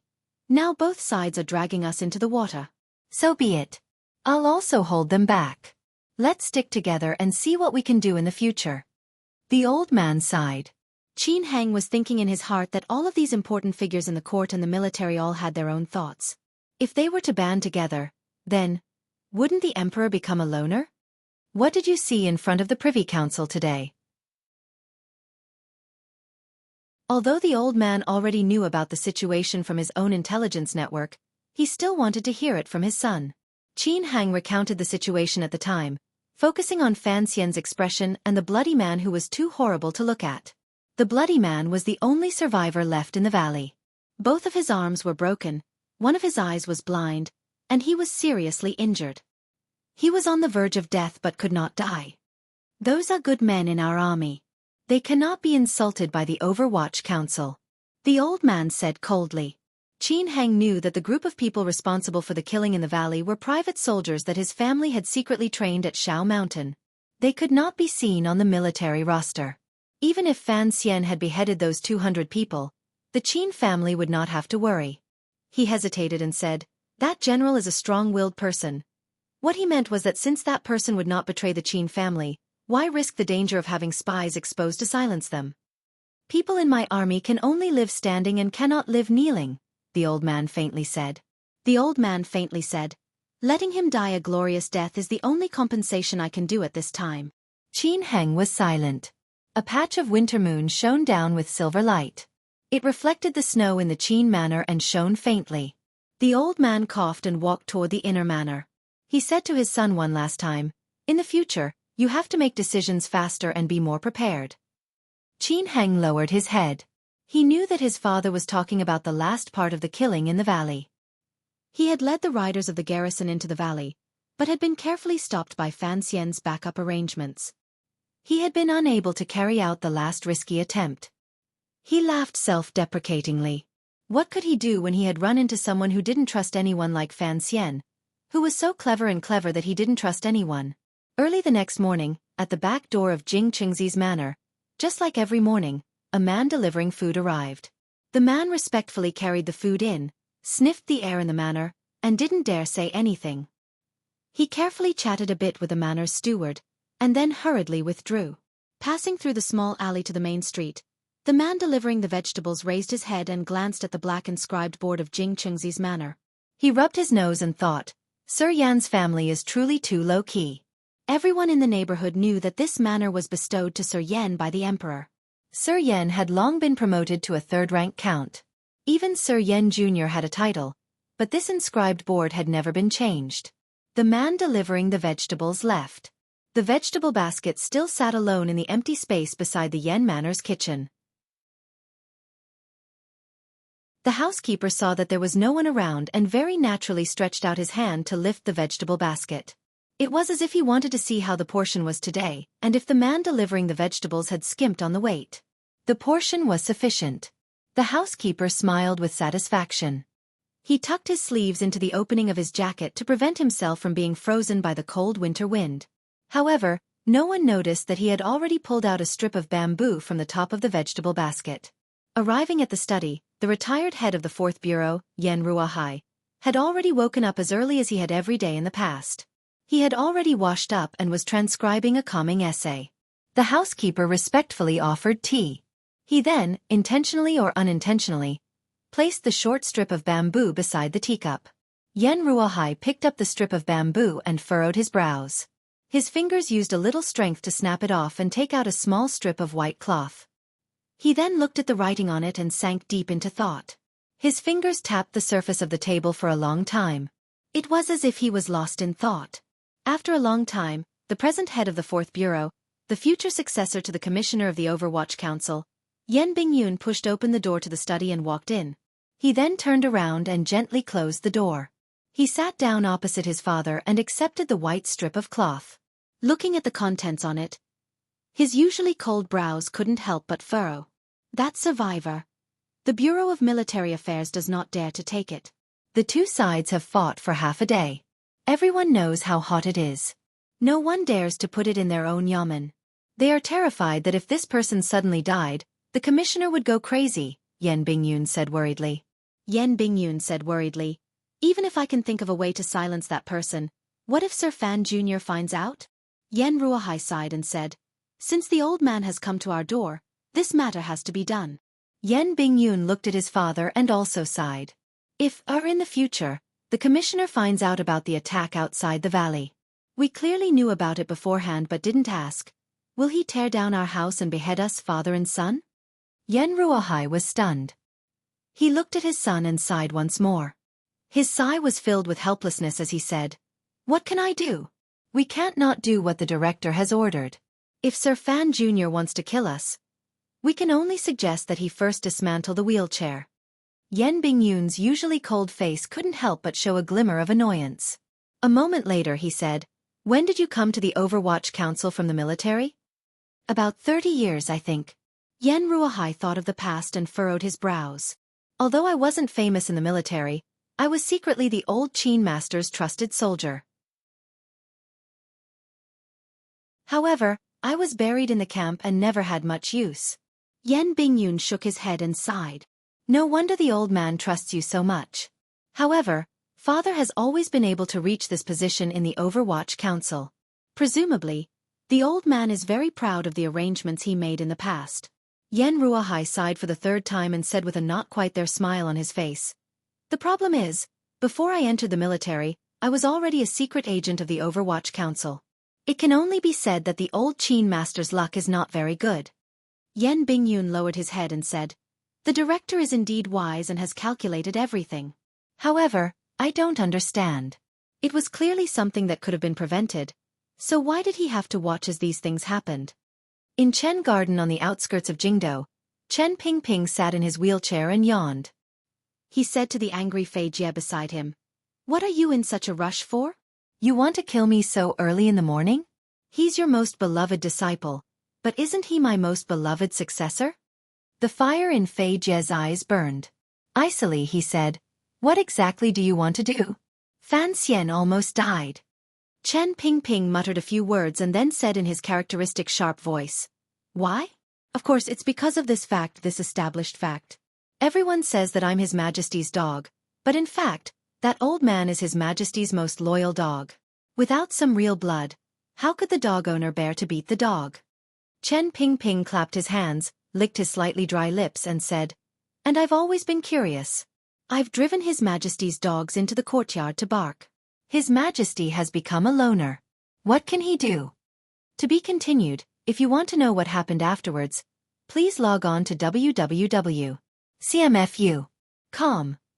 More chapters. Support the author. Support original reading.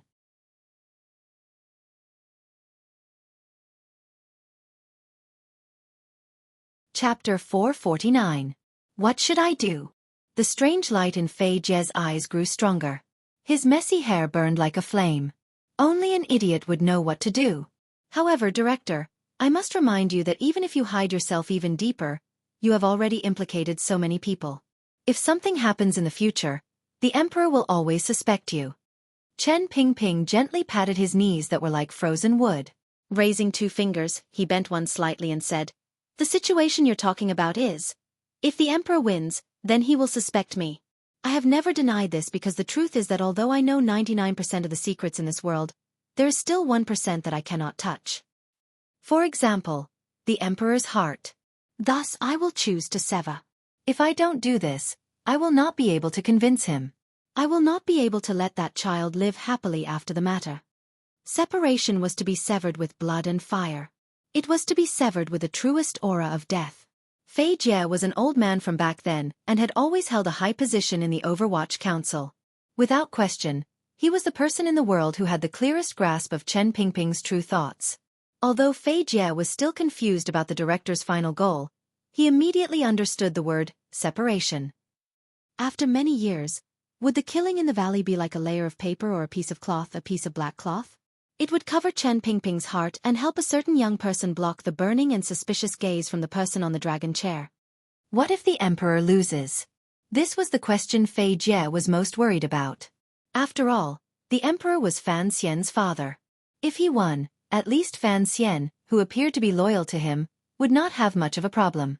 However, once the eldest princess's side obtained the world, even if Fan Xian wanted to die, he probably wouldn't be able to die well. Don't underestimate Fan Xian. Chen Pingping bent back his last finger. His not-so-large right hand formed a hard fist. Fan Xian is like this fist. He has strength. Furthermore, his 5 fingers are all closed in his palm like a foreshadowing. I don't know exactly what this child is thinking in his heart, but I can vaguely guess. If his fingers are exposed, it's easy for others to chop them off. It's much safer to keep them in his fist. At any moment, they can shoot out and hit someone. Chen Pingping gave a sharp laugh and said, "If we old men don't die, how can that crazy girl eldest princess easily control the world?" Fan Xian had sent his brother and sister to northern Qi and had secretly done so many things with the north. Why was this? Wasn't he preparing for all of this? He can hide his thoughts from others, but can he hide it from me? These words were true. Fan Xian's secret transfer of power to the north was still relying on the Overwatch Council's resources. As the ancestor of the Overwatch Council, how could Chen Pingping not guess? Chen Pingping lowered his head slightly and pulled up the wool blanket on his knees. This guy actually thinks further than anyone else in court. His arrangements for his retreat are more solid than anyone else's. I dare to bet that even if he can't stay in the Qing Kingdom in the future, the world will still change because of him. Northern Qi's foundation is still there. Think about it yourself. Fei Jie opened his mouth wide and was speechless for a long time. After a long time, he faintly sighed and said, "This is treason." Chen Pingping sneered and said, "The country is not a country anymore. How can there be a word of rebellion? Besides, for that child, there really isn't much to be attached to in this country." Fei Jie understood the director's feelings but still couldn't resist shaking his head. Has Fan Xian already grasped the secret of the palace treasury? I'm not sure, Chen Pingping said with his head lowered. But after staying in Jiangnan for a year, I don't believe this kid doesn't think of a way to control the manufacturing arts in the palace treasury into his own hands. If Fan Xian was present, he would certainly prostrate himself in admiration toward this old cripple. Everything he was thinking had been completely guessed by the other party. If there really is chaos in the future, Fan Xian will go straight to northern Qi, Chen Pingping sighed. Chen Pingping sighed.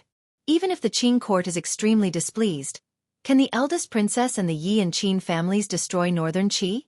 With one falling and the other rising, the fate of the country will change. I'm afraid the situation in the world will be reversed. Fei Jie shook his head. It's just the palace treasury. Even if Fan Xian has the ability to control half of the arts, it will only make the northern Qi court more money. It won't change anything. Won't change anything? Chen Pingping snorted disdainfully. In this world, there is nothing more important than money. Back then the young mistress said this. Only, the young mistress is not as greedy and ruthless as Fan Xian. Would Fan Xian really do that? Fei Jie sighed. But, after all, he is a person of the Qing kingdom. To help an enemy country. I don't believe it. He continued. Then he might as well choose to stand by the emperor's side and help the emperor manage the court. Once he goes to a foreign country and becomes a foreign official, even if northern Qi values him, he will just be a favored official without personal freedom. What good is there? Speaking of which, it is very strange, Chen Pingping smiled slightly. Chen Pingping smiled slightly and said, although I've never said anything to him, and I trust that Fan Jian won't say anything, it seems that Fan Xian has always had a deeply hidden knot in his heart toward the emperor. This child can endure, to the point that I only recently realized this. Since there is a knot in his heart, no wonder he has been looking for a way out. Fan Ruoruo is like this. Fan Xijia is like this. If Minister Fan had truly resigned before the year, I think Fan Xian would have arranged for him to retire to Danzhou. Danzhou is a good place. It wouldn't take more than a few days to get to Dongyi by boat. Even the Qing Navy can't stop them. From Dongyi to northern Qi is even closer. Fei Jie shook his head. That's too far-fetched. No matter how smart Fan Xian is, he is still a young man not yet 20. How could he calculate things so far into the future? Besides, as I said earlier, northern Qi is a foreign country. What confidence does he have in gaining the trust of the northern Qi royal family? It's not good to have an old man as an emperor. He has to be someone else's official. This is only my guess. Chen Pingping blinked his tired eyes. Who knows how things will develop in the future? However, as for whether or not northern Qi will accept the Qing kingdom's escaping officials, I think Fan Xian has some idea. At least in the next 2 years, he doesn't need to think about this problem. Don't forget that village girl called Hai Tang. Fan Xian spent so much effort to trick such an unremarkable woman into his hands. I don't believe he doesn't have any sinister thoughts. Would Fan Xian, who was far away in Jingdo recovering from his injuries, feel wronged? As for the northern Qi royal family, Chen Pingping furrowed his brows. The Empress Dowager can't hold on much longer. He hasn't said anything. The most capable members of the younger generation in her family have all thrown themselves under the little emperor. In another 2 years, the little emperor will have great power in his hands. For some reason, the little emperor truly trusts Fan Xian to let go of so much silver. I don't understand. It was rare for there to be something in this world that Chen Pingping couldn't understand. In any case, this is a matter for many years to come. Chen Pingping coughed and revealed a comforting expression. Perhaps, no, not perhaps. At that time, I will already be dead. What's the point in caring so much? I just feel gratified that Fan Xian did not fail to live up to my training. In the courtyard, I once said a few words to him, telling him to set his sights higher. He has done well. Although there are often problems with the details, he has made ample preparations for the structure of the bigger picture, Chen Pingping comforted. Chen Pingping said comfortingly, making trouble in Jingdo is only a matter of one country. Right now, his heart is already set on the world. On this point alone, he is naturally a level higher than Li Yunrui. He is beginning to get close to our great emperor. Fei Jie thought for a moment and then said, Director, you've confused me again. I just wanted to ask about the attack in the valley. I didn't think it would involve the world. Chen Pingping smiled and said, I think it's best if you go to the Fan Manor right now to see your disciple's injury. Fei Jie shook his head and prepared to leave. Chen Pingping suddenly said, Tell him he won't be able to leave. At least I haven't died yet. Fan Xian had no intention of leaving. Those arrangements were just a last way out. Just in case. Seventh, he had traveled between the 3 large workshops in North Min and Hangzhou. Taking a strange risk, he had quietly copied a thick palace treasury file. He was not prepared to take it and seek refuge with Northern Qi right now. He wasn't that stupid. Although he didn't know why the Northern Qi emperor admired him so much, he knew his roots were in the Qing kingdom. If he could live so freely in the Qing kingdom, only an idiot would play a 1,000-li battle. However, an escape route had to be prepared. Besides, there were still so many enemies in the Qing kingdom's Jingdo and countryside. If he didn't clean up these people, raise the third prince to the throne, and ensure the Qing kingdom remained peaceful, how could he be willing to let go? Just like how Chen Pingping was unwilling. Although Fan Xian had learned under the old man's teaching to look at the bigger picture through the eyes of the world, he was actually also unwilling in his heart. It was actually very simple for Fan Xian to let go. After Uncle Wu Zhu recovered from his injuries and came back, he and Uncle Wu Zhu would drift away alone and take a boat from Chuanzhou to the Western world to see the sights of the West. They would find those mysterious yet cowardly sorcerers to fight and pick up a few Helen. It would be very satisfying. Presumably, even the Emperor, Yilu Yun, Sigu Jian, Ku He, the 3 great powers under heaven would not easily come and stop him. Even the military would not be able to leave this master and servant pair in some place. However, they often stopped not because of their footsteps but because of the ties in their hearts. Fan Xian was a person with wives and concubines. He also had his father, grandmother, brothers, sisters, friends, subordinates, and trusted aides.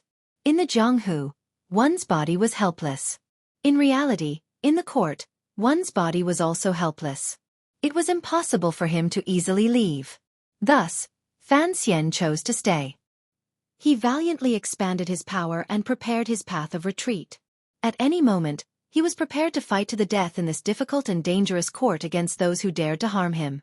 When he lay on the bed and listened to his teacher relay Chen Pingping's last words, although his heart was shocked by the old cripple's torch-like eyes, his face was calm. The corners of his lips twitched slightly. Mockingly, he said, "Has the old man lost his mind and said all this nonsense? Where can I go?" Fei Jie glanced at his proudest disciple and found that the kid's words seemed to come from his heart. He also felt that Director Chen's thoughts were overly complicated and thought of everyone under heaven as old foxes like him. Although he was a great grandmaster of poisons, in some areas, he was far inferior to Chen Pingping. He was even inferior to Fan Xian. Thus, he did not see that the little fox's smile was actually very sweet. "Let me look at your injury." Fan Xian shook his head and smiled. "Teacher, if I can't heal such a small injury myself, wouldn't that be a complete loss of face for you?" He suddenly thought of something. He took out a brown paper bag from beside him and handed it to Fei Jie. Fei Jie held it in his hand and asked, "What is it?" Fan Xian was silent for a moment. He then said, "I tried for half a year in Hangzhou and found a few medicines that seem to be able to neutralize the aggressiveness of the ice smoke. I want to see if I can make one, pregnant. However, I don't really trust myself, so I asked you to help me take a look." Fei Jie was silent. He thought to himself that this kid had just barely escaped death in the valley. Presently, Jingdo was in a state of panic. No one knew what the Palace and Overwatch Council would do. Who would have thought that this kid would have the leisure to help his wife research medicine? Of course, Fei Jie knew that Lin Wana would not be able to have children after taking the ice smoke. He had always felt embarrassed to see Fan Xian. Now that he had made it clear, he couldn't help but feel a bit awkward. Fan Xian smiled warmly. "Teacher, don't think too much. You worked so hard to cure Wan Er's tuberculosis. I can't be more grateful than ever. In reality, I don't really care. It's just that Wan Er really does want a child, so I'll have to trouble you to put in a bit more effort." Fei Jie sighed and agreed. He suddenly realized a reality. He had originally planned to go to Chen Garden to find the director and seek justice for Fan Xian. In the end, he had been persuaded by the director to come and test the waters with Fan Xian. In the end, he didn't say anything in the Fan Manor bedroom and was ordered by Fan Xian to make medicine. After busying around, he hadn't accomplished anything all day. Fei Jie was a bit angry. He stared into Fan Xian's eyes and said, "I can't be bothered to guess what you two ghosts, one old and one young, are thinking. If you have something to say, you can say it face to face." Fan Xian chuckled and said, "I'll go to Qin Garden tomorrow." "You still have injuries," Fei Jie said worriedly. "Besides, after you were assassinated, the emperor was furious, but there has been no progress in the investigation. There is much discussion in Jingdo. It is not very peaceful. I don't think it is appropriate for you to leave the manor and leave the capital at this time." Fan Xian calmly said, "Teacher, don't worry. I won't give anyone another chance to harm me." The next day, outside Qin Garden, the wooden door slowly opened. The countless Overwatch Council assassins and all kinds of traps hidden outside Qin Garden did not feel a sliver of caution because of the visitors. Perhaps it was because the young official who came was also sitting in a wheelchair. Fan Xian sat in the wheelchair and slightly tilted his body to avoid the pain from the wound on his back. He allowed the old servant to push him down the stone steps. Chen Pingping also sat in the wheelchair with a wool blanket on his knees. Fan Xian tilted his head slightly and looked at the old cripple with great interest. The old cripple also looked with great interest at Fan Xian's appearance in the wheelchair. The two of them laughed at the same time. "Yesterday, I wrote too fast, so I had old Master Qin wear a quilt. My apologies. I like Chen Pingping, so I've been serving Pingping recently." To be continued. If you want to know what happens next, please log on to www.cmfu.com. There are more chapters. Support the author. Support original reading.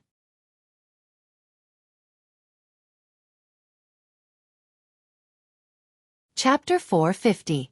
Unfortunately, regarding Warner's pregnancy, a friend has come to accuse me of being a pervert and having a psychological problem.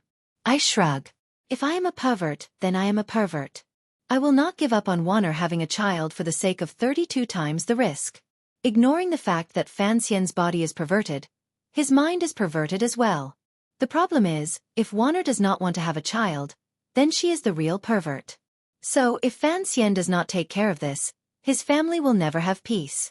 I do not want to spend the rest of the Qing dynasty on gynecological examinations and traditional Chinese medicine. I am just a bit confused. Why does a simple popular novel have to be related to the eugenics of humans? I do not have the energy to start a debate about the martial arts of the Han dynasty. I just feel that it is a wonderful thing, so why go through so much trouble? The world of the Qing kingdom is my world. If I let them have a genius, they will have a genius. If I don't let them have a deformed child, then Fan Xian and Wanner will not be able to have a deformed child. In this book, Fan Xian will consider 32 times the risk, but I am too lazy to consider it for him. It is not like I am the one having the child. I have already made Fan Xian, a warrior, brave enough to face 32 times the risk. This topic ends here. After all, they are all pitiful people that I can do whatever I want with them. Another note. Today is my debut in the new writers section at the starting point. I hope there will be no problems. Thank you. Old fox, young fox, old wheelchair, new wheelchair. There were women in Chen Garden who did not dare approach. The laughter slowly rose and then died. The old man and the young man stopped laughing at the same time and became calm again. Fan Xian moved his wheelchair forward. His knees seemed to be touching the old man's knees. This position was very intimate. Chen Pingping pointed at him and then lightly patted the handle of his wheelchair. He made a hollow sound and asked, "Are you used to sitting in a wheelchair?" "Of course not. I have so many wounds on my body. I can't ride a horse to see you," Fan Xian said self-deprecatingly. He paused and then said, "Besides, this is not the first time I have been in a wheelchair. A year ago in the Hanging Temple, I was stabbed with a knife. After that, didn't I also sit in a wheelchair for a month? As the saying goes, habits become second nature." Chen Pingping coughed lightly. He knew that the young man in front of him was trying to tell him that he had understood something. The Hanging Temple was indeed an immortal trap, but Chen Pingping was someone who had both feet in and out of the trap. The shadow was sent to the temple by him. Although the blow Fan Xian received was an accident, he had truly almost lost his life. As for the attack in the valley a few days ago, Fan Xian had almost been unable to return. Fan Xian was clearly forcefully telling Chen Pingping not to treat this kind of thing as a habit and always treat his life as a joke. He must not treat it as something natural. Chen Pingping tilted his head slightly as if he didn't know how to explain. He frowned, raised his elbow, and pointed at Fan Xian's back. Fan Xian shook his head. "I won't die. But you know why I'm here today, so let's be direct. You go first, I'll listen." Chen Pingping smiled slightly as he spoke. He smoothed out the slightly wrinkled wool blanket on his knees, making the wrinkles on it ripple like water and gradually disappear. Looking at the old cripple's slightly lowered head, looking at the deep wrinkles and waxy yellow complexion, Fan Xian was silent for a moment and then said, "Twice in a wheelchair. The first time was because of the Hanging Temple assassination, but I obtained the Emperor's absolute trust. Presumably, there are benefits to it, and I can accept it. Then why am I in a wheelchair this time? I really don't like the feeling of everything being controlled by you. Presumably, you know me.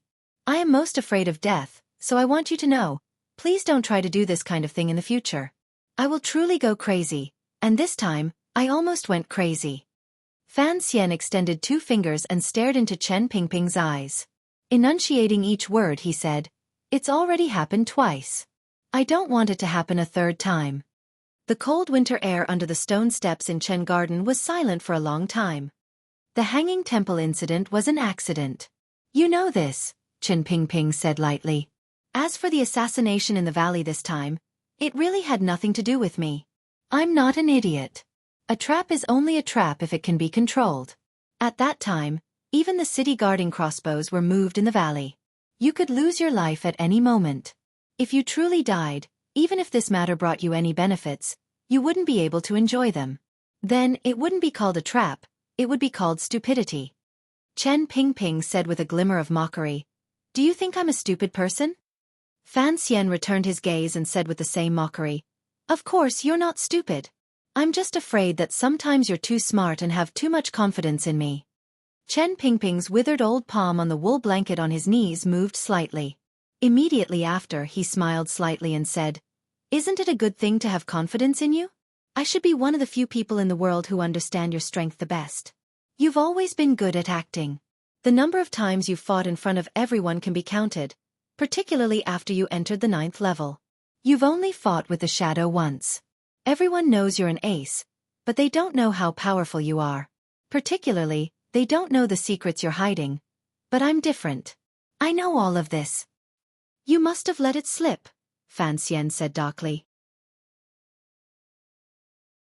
"Old man. That was an ambush. It was in the valley outside Jingdo. The other party had over 200 crossbows. That's enough to go to Dongyi and kill Sigu Jian. Aren't you afraid I'll die?" "If Sigu Jian was so easy to kill, then things would be much simpler," Chen Pingping muttered. "I've already said that this matter has nothing to do with me. Don't forget, I'm also the commissioner of the Overwatch Council," Fan Xian said angrily. "If you're not stupid, am I? Do you think I've been lying in bed these 2 days and haven't checked what's going on in the council? If there weren't people in the council helping to hide the news, could those city-guarding crossbows be openly moved to the top of a small mountain outside Jingdo? If there weren't people in the council cooperating with those bastards, could they have so easily hit the target?" Chen Pingping coughed. "Perhaps something went wrong in the Jingdo garrison." Fan Xian stared at him and said, "How could the Jingdo garrison know the Overwatch Council's information flow? Even if the military could find out the exact time I returned to the capital, then what about the scouts in the valley that reported I was safe? The Black Knights hadn't left for long, yet the other party managed to calculate this?"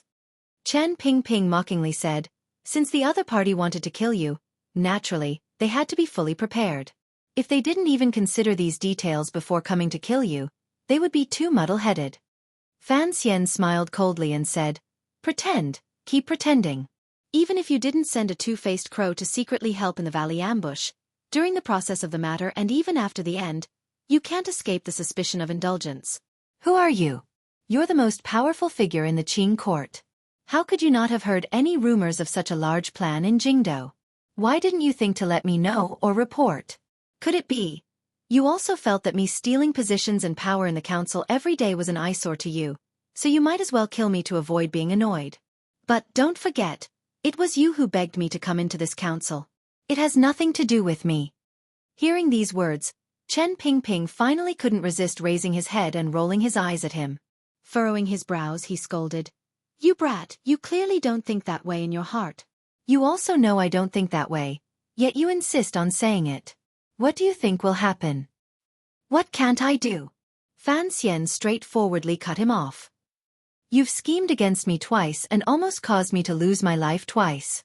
You have to give me justice." "I said it has nothing to do with me," Chen Pingping said darkly.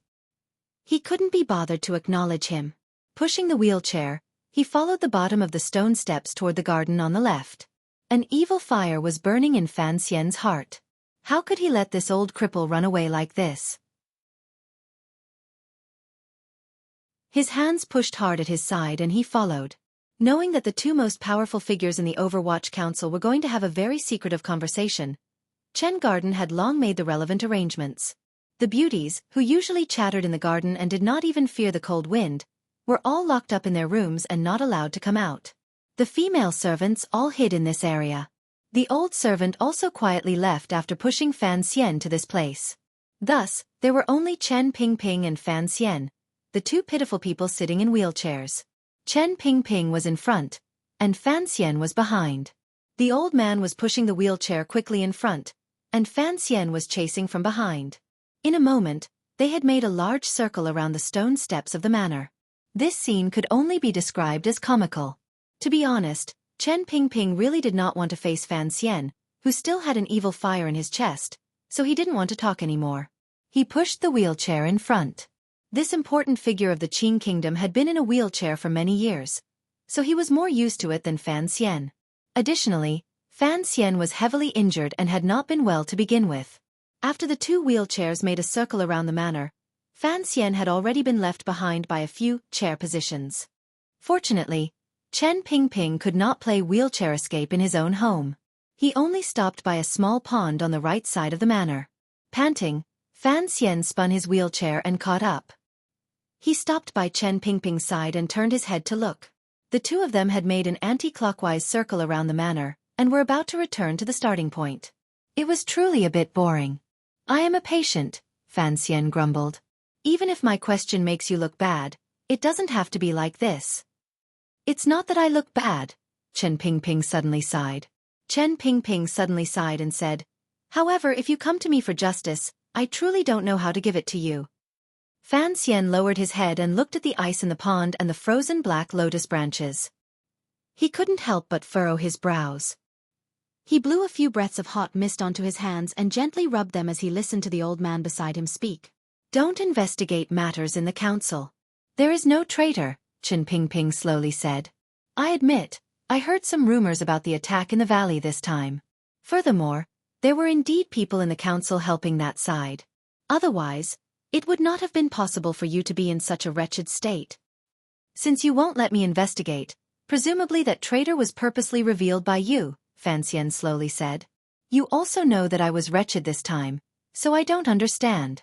The Hanging Temple was a rescue mission. The Emperor was not in my carriage this time, so why did I have to pay such a high price? Do you believe me? Chen Pingping sighed. Fan Xian thought for a long time and slowly nodded his head. Don't ask me yet, Chen Pingping faintly said. You will naturally understand in the future. I don't understand, Fan Xian calmly said. However, I also don't need to understand. However, I need to know exactly who attacked me and who the double-faced person in the council is. Chen Pingping looked at him calmly. A moment later he said, you don't have evidence on hand. You can't do anything to the other party. But you have it in your hands. I also don't have it, Chen Pingping said coldly. Even if I did, I would not hand it to the Emperor. I don't want the Emperor to take away our council in his anger. Secondly, it is a bit early to hand it over. There was too much hidden in these words.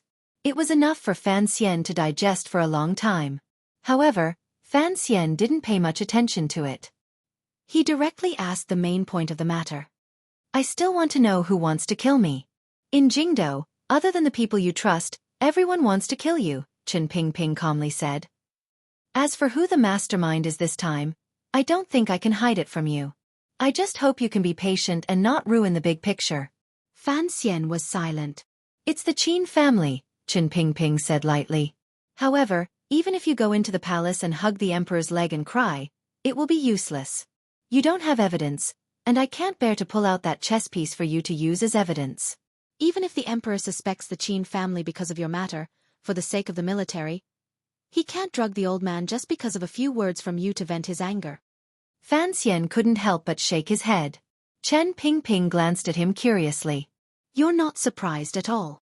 Fan Xian carefully stretched, afraid that he would affect the injury on his back. Smiling slightly he said, it's still the same thing. I am also a smart person. Since you aren't trying to take credit for me this time, then you must be trying to drag someone down with you. The only power in the court that hasn't been dragged down is the Qin family. This matter is not difficult to guess. The eldest princess had easily deduced the Qin family's involvement from a different direction. Although Fan Xian's direction of deduction was different from the eldest princess, the answers he obtained were both concise and clear. Chen Pingping nodded his head approvingly and said, now you understand that without evidence, the Emperor will not easily move against such a powerful family in the military. Otherwise, if the military's morale is not stable, how can the court be at peace? I'm afraid that even if there is evidence, if the timing is not good, the Emperor will not move, Fan Xian said mockingly. However, I don't understand. You dragged the old Qin family down with you. Presumably, when the time comes, the Emperor will know of this matter. Last year, you were in Jingdo and I was in Jiangnan. We both forced the crown prince, the second prince, and the eldest princess to jump over the wall in desperation. Now they still haven't jumped, yet you add the Qin family to the other side. Do you really have that much confidence in the Emperor? Chen Pingping smiled slightly and nodded. I've always had a lot of confidence in the Emperor, just like I have in you. Once the words left his mouth, the two people in the wheelchairs fell silent. Just like their many conversations in the past, both of them were clever people. There were many things that didn't need to be said clearly. Each other's attitude was confirmed with just a few words. Just like how Fan Xian guessed his past, just like how each time the two carefully approached each other, it was the closeness of their true states of mind. I'm very curious. Why aren't you curious that I dragged the Qin family down with me? Even if I have confidence in the emperor, if there is one less person jumping over the wall, it will be easier to handle. Chen Pingping smiled warmly and looked into Fan Xian's eyes. Fan Xian lowered his head slightly and said a moment later, presumably, it's not a big reason. It's just that you want to use this battle to clean up all of my future enemies. The old Qin family and I have always had a good relationship and have not participated in the fight for the throne. Presumably, this old Qin family has something to do with the story from many years ago. Indeed, I didn't misjudge you, Chen Pingping said approvingly. It's enough that you can deduce so much. Fan Xian was silent. A faint sorrow welled up in his heart. He still had another judgment that he didn't say. The old man in the wheelchair in front of him was in poor health and didn't have 2 years left to live. The old man knew this situation, so he had to end everything before he died. That was why he had arranged it this way. Thinking of this, the thread of impatience in Fan Xian's heart had already faded greatly. He still couldn't resist asking, what if I actually died in the valley? How could you die? Chen Pingping looked at him seriously. You have to keep living. Fan Xian smiled. These words were very similar to what his father had said that day. He tilted his head in amusement and asked, why wouldn't I die? It's not like you know the situation in the valley. What kind of family does the Qin family have? It's fine if they don't act, but if they do, it will be a thunderous blow. No matter how lucky I am, I might not have enough luck to guarantee that I will survive these attacks. Chen Pingping was silent for a moment. He then said in a sharp and dark voice, I know my limits regarding the Qin family's arrangements. However, it was indeed too dangerous this time because I didn't account for 3 things. I didn't think that Lao Wu's injury would still not have healed, Chen Pingping said coldly. That muddle-headed old man of the Qin family didn't know you had such a god of death at your side. If Lao Wu was at your side, who in the world could harm you? Fan Xian nodded. This was the first reason, but it was still not enough to explain why Chen Pingping didn't care about his own safety. The second thing I didn't account for was... Chen Pingping looked at Fan Xian with a strange smile. When you were truly facing death, you were still able to resist not taking out that chest. Fan Xian smiled bitterly and said, although I don't know what exactly the chest you keep thinking about is, if I didn't have it, where could I have stolen it? Although he was shocked, his expression and words still didn't give anything away. The chest, that black, narrow and long chest, had accompanied a young girl and a blind servant into Jingdo. In the history of the Qin kingdom, it had only been used once, but it was the one that changed the world. Other than Yi Qingmei, Fan Xian, and Wu Zhu, no one had seen the true appearance of the chest. No one knew how to use it.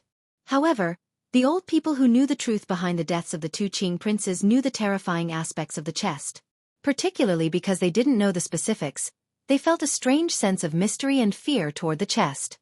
An existence that exceeded this world always made people's imaginations roam and endlessly fear it. Even Chen Pingping and the emperor were no exception. When Fan Xian was a child in Danzhou, Fei Jie had once asked Wu Zhu.